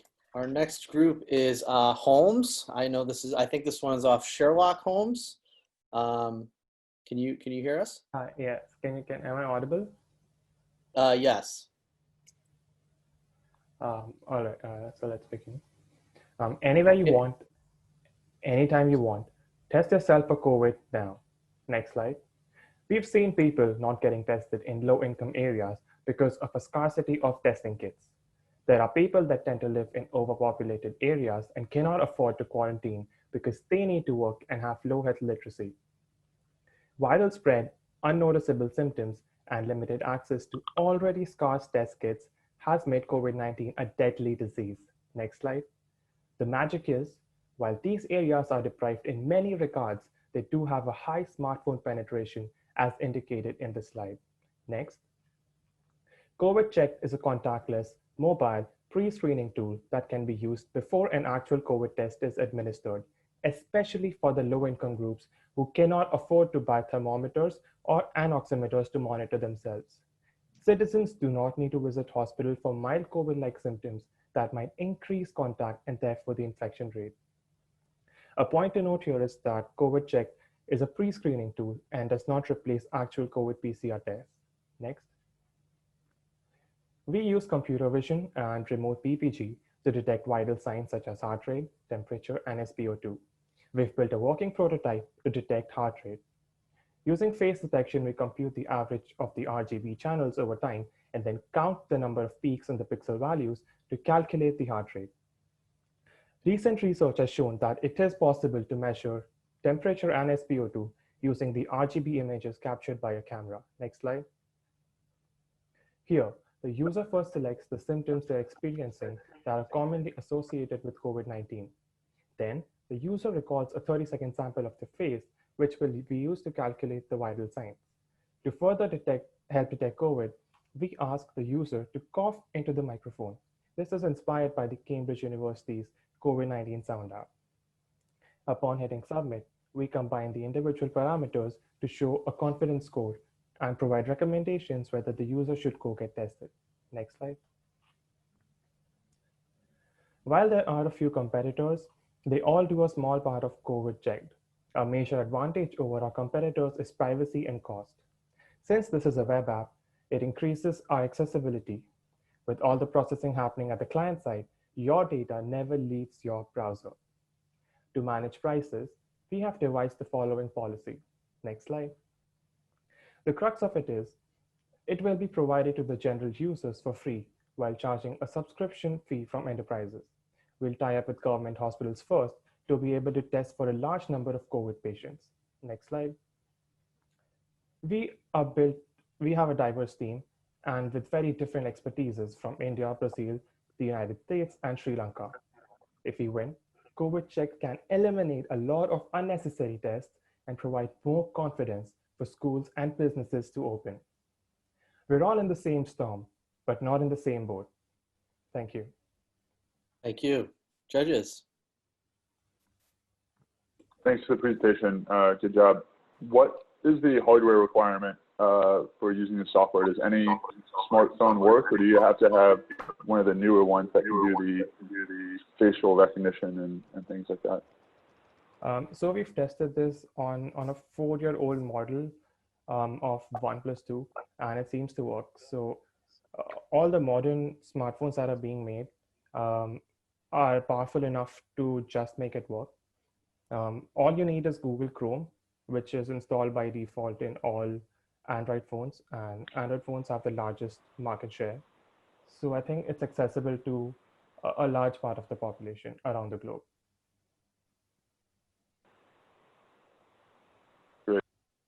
Hey, I have a question. This seems pretty cool. I have an SpO2 meter on my phone, and I used to sense my my sensors, right? And my sister said, stop doing that because you're going to create panic. It's going to freak you out. There's a lot of variance in the sensors. So how accurate is this really? And, you know, if it's not accurate in one spot, is that why you take multiple measurements? And as a whole, is it super accurate? Like, how are you better than just a bunch of different sensors that might be doing the same thing? So our USP is that it's contactless. Why is it important? It's because we want to target low-income groups that might not have access to smartphones. Like if there are 100 people in a region, not all of them might have smartphones. Let's say 20 of them might have smartphones. So what we really want to do is enable them to share the device amongst themselves and kind of see if they have COVID-like symptoms or not. And as for the accuracy, one of the papers that we implemented to measure heart rate, the difference between a contact-based smartwatch heart rate monitor and the RPPG-based heart rate monitor, the difference was 2 plus 1.5 beats per minute. So 2 is the mean and plus minus 1.5 is the standard deviation in the delta. So it's really kind of accurate. Enough for the purposes of pre-screening for COVID. Awesome. Well, thank you, team. Great job. Oh, sorry. Did you have a follow-up, Dip? No, I was muted. I was just saying thanks. That answered it. Okay. All right. Thank Great. you. Thank you. All right. Thank you, judges. All right. Now we have IT in Care or IT in Care. You are up next. Yep, IT in Care. Okay, great. Whenever you are ready. Perfect. Ready now. Wouldn't it be a relief to have safe and easy access to a COVID test in your neighborhood? If so, IT in Care is the solution you have been looking for. Next. A major hurdle in addition to the supply chain is a lack of infrastructure to provide the necessary 900,000 tests per day. Currently, only 12 states meet that testing requirement. The solution is right in our neighborhood, with 90% of the US population living within 5 miles of their pharmacist, now authorized by the HHS to order and administer COVID-19 tests. Next, currently, pharmacies conduct COVID-19 testing via drive-thrus where pharmacists guide patients through sample self-collection, which is then sent to the labs. However, this system is imperfect. There are only a few tools to find a local testing site, and none of them help pharmacies track patient testing, and even if there is a local testing site, it is difficult to implement high throughput testing, and there's no standardized metric to prioritize patients seeking COVID tests. Next. At IT and Care, we are creating a centralized platform to rapidly improve test allocation while informing pharmacy resource management. This platform will facilitate national testing in a sustainable, safe manner by connecting patients and pharmacies to optimize the healthcare ecosystem. Next, through IT and Care, you can easily find nearby pharmacies and fill out a standardized questionnaire, streamlining scheduling and testing for you, and simplifying the pharmacist's job by aggregating this data to optimize testing allocation. Next, on the patient side, this is a website version of our digitized solution. Next, and we also have a mobile app for patients. With a few clicks, patients can find the nearest pharmacy to schedule an appointment. Next, on the pharmacist side, IT and Care allows them to anticipate test needs from patient demand and requests for more tests and PPE. We spoke with 3 pharmacists and they were very enthusiastic for IT and Care to empower them to become key players in the national COVID testing and vaccination effort. Next, overall, we sit in the global digital health market, specifically in the digital pharmacy market, overlapping with the COVID-19 testing and the vaccine market. What sets us apart from our competitors is that we're not a marketplace or simply a map for healthcare providers or pharmacies, but for the very first time, a connector between patients and pharmacies. Next, for our business model, we are using a tiered pricing subscription model with a higher price point for established chain pharmacies and a lower price point with a free trial period for our early adopters, the independent pharmacies. Next, we want to begin developing as soon as possible, and to do so, we are seeking funding and expertise to develop this HIPAA-compliant technology. Next, we are also looking to partner with stakeholders to maximize our impact and implement our platform nationally.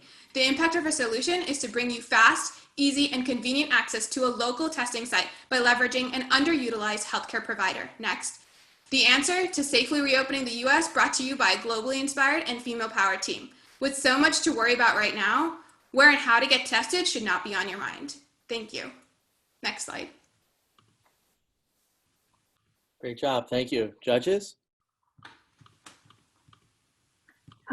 Thanks for the presentation. How are you thinking about the sort of existing established relationships between the large pharmacy chains and the big lab testing providers like Quest and LabCorp, and how do you create a use case in the context of those deep relationships?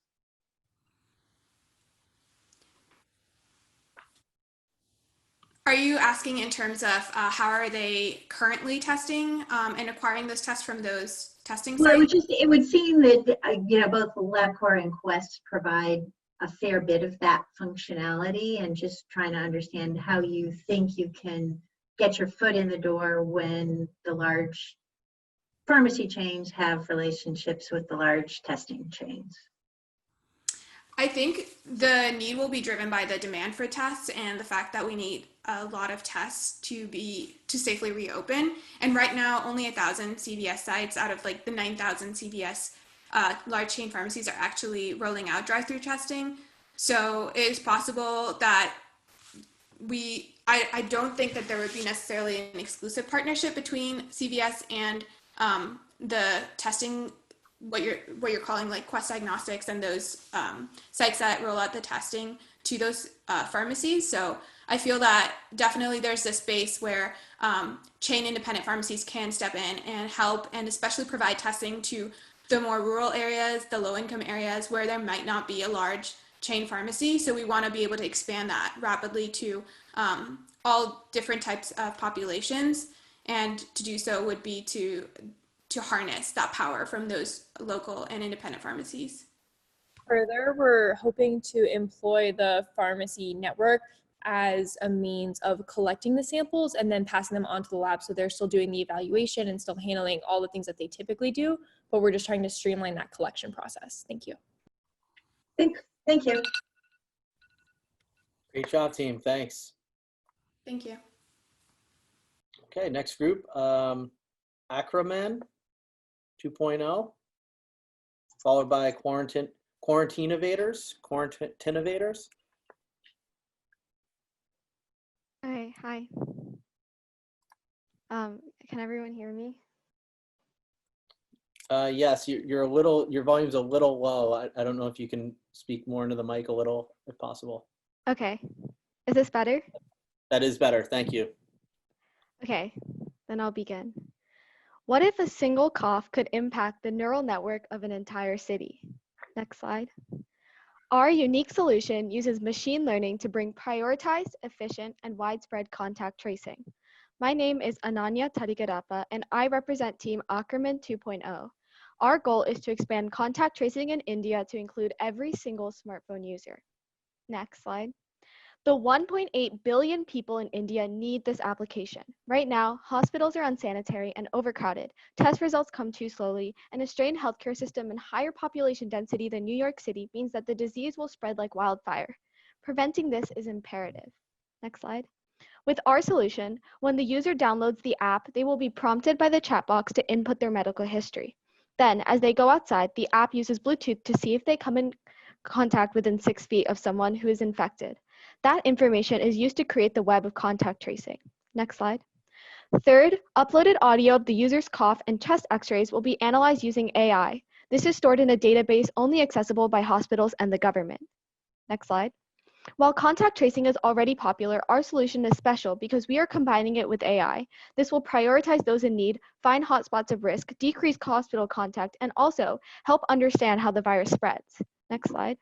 Here, we are combining the power of AI to create an encompassing contact tracing application meeting the needs of our target country, India. Next slide. The benefits, the first is priority. High-risk patients get priority for testing and hospitals can get a digital ID of danger. The second is efficiency.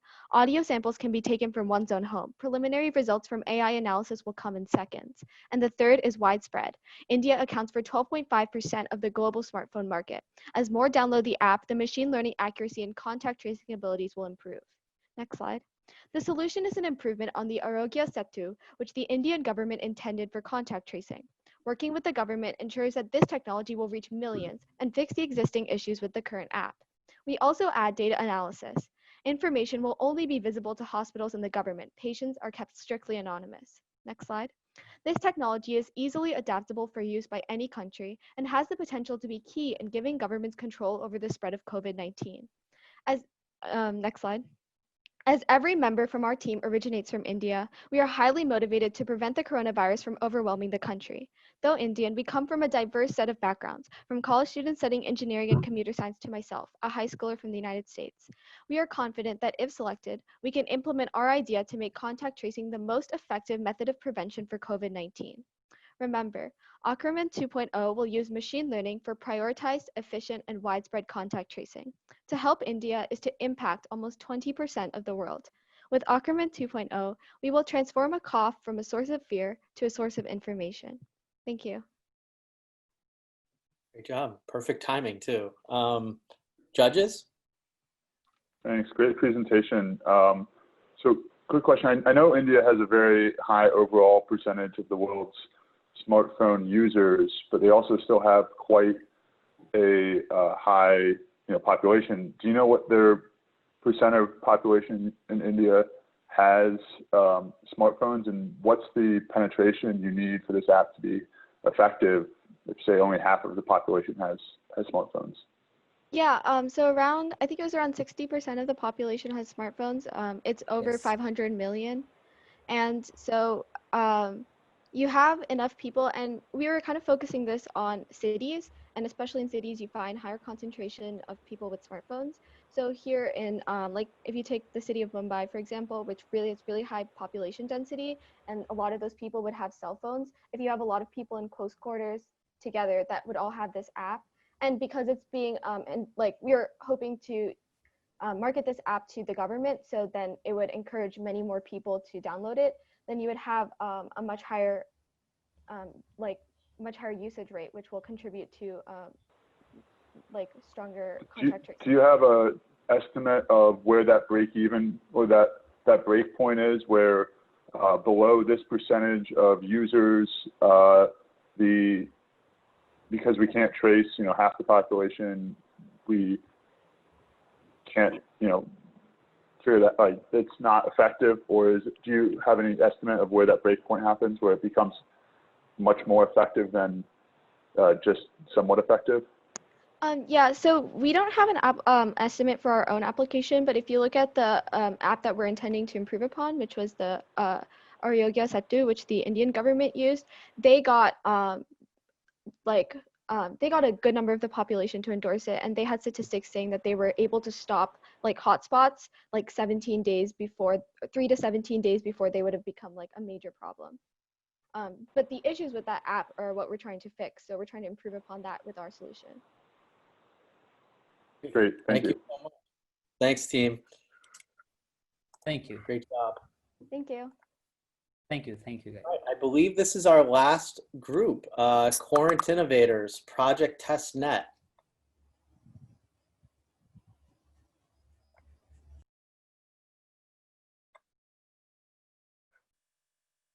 Are you there? Hi, can you hear me? Yes, yes, we can. All right, how are you doing? Great. How are you?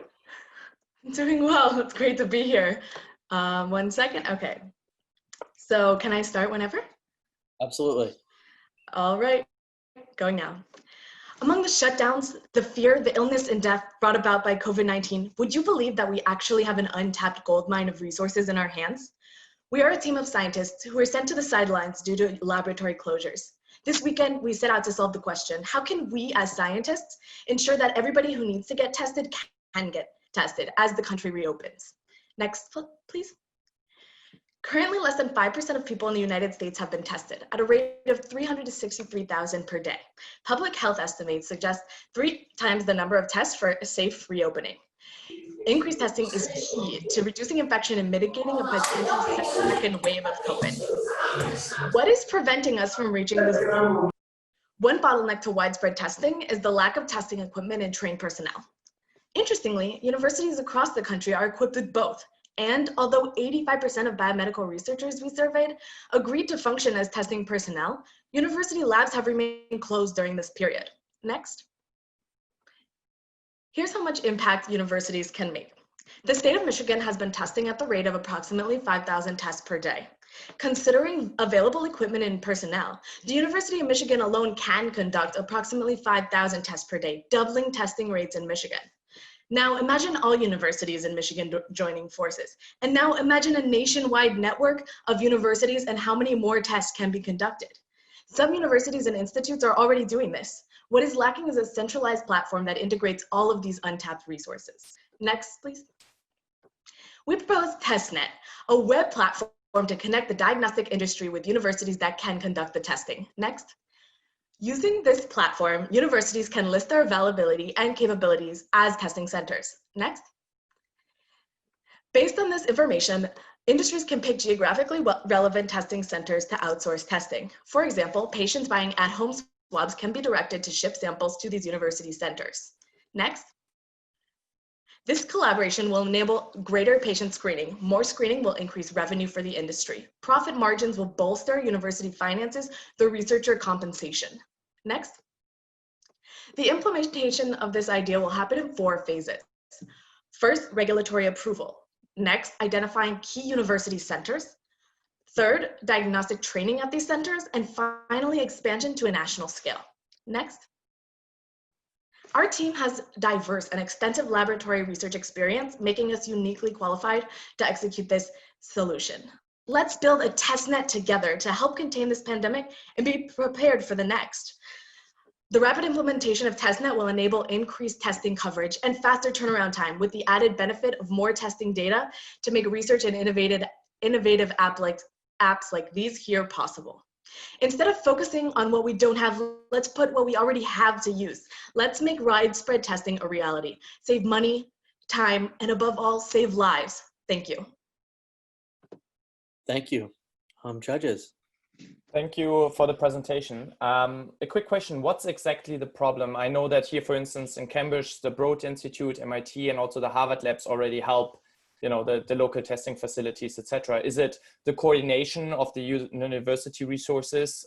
Is it the training of the personnel? What's the main pain point?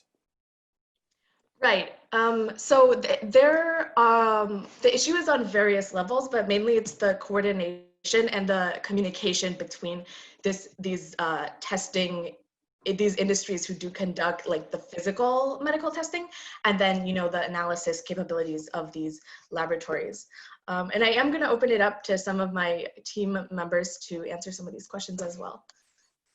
Hey, this is Vic. Just a quick note. There have been incidents of, and we mentioned this, of certain universities taking the lead on testing, but it has not been a nationwide response. So our website platform aims to do just that: centralize and mobilize the entire biomedical research population to do more tests in a faster time, and get more data to open up and like develop these wonderful apps that we have seen today. Hey, this is Rowan. Quick question on regulatory pathway. Thanks for including that in your roadmap as it's needed. Will each site have to qualify for laboratory developed test approval individually, or is there a way to use open source assay platforms and just have some type of certification of trained personnel? That's a great question, and if I may, I'll take that. So how we are planning to do it is, so most of these labs are NIH funded. So we could, depending on how we approach and are advised by regulatory bodies, there could be a diagnostic training provided by a combination of regulatory oversight and industry training, at which sort of gives you that sort of confidence to the public that these researchers will be churning out quality diagnostics like at the industrial level, approved by, say, NIH and FDA. So there'd be a small training period before we can go into full-blown, full-out testing. Great, thanks. Great, thank you. Thank you. Thank you, team. Thank you to all the presenters today and their teams for your hard work. I know we ran a little over, but I think it was well worth it based on the great content and the work that you all put in. Thanks also to our sponsors who make this possible, and to you, the judges. We'll be speaking shortly and deliberating, I know, so keep an eye open in your Slack channel. But I wish we had rounds of applause when we're virtual. There's just something missing at the end here. I was trying to tee up Queen We Are the Champions, or something to give us a little energy on our way out of this. But kudos to everyone and to the folks working behind the scenes with me for this to go seamlessly. Just a quick note: we will have an awards ceremony, and keep your eyes open in the Slack channels for the Zoom. Thank God I'm not in charge of it, so this will be the proper Zoom channel. It won't have any of my human error, but best of luck to everyone, and thank you so much. And I hope you enjoyed our afternoon here and the entire weekend as a whole. So kudos and thank you.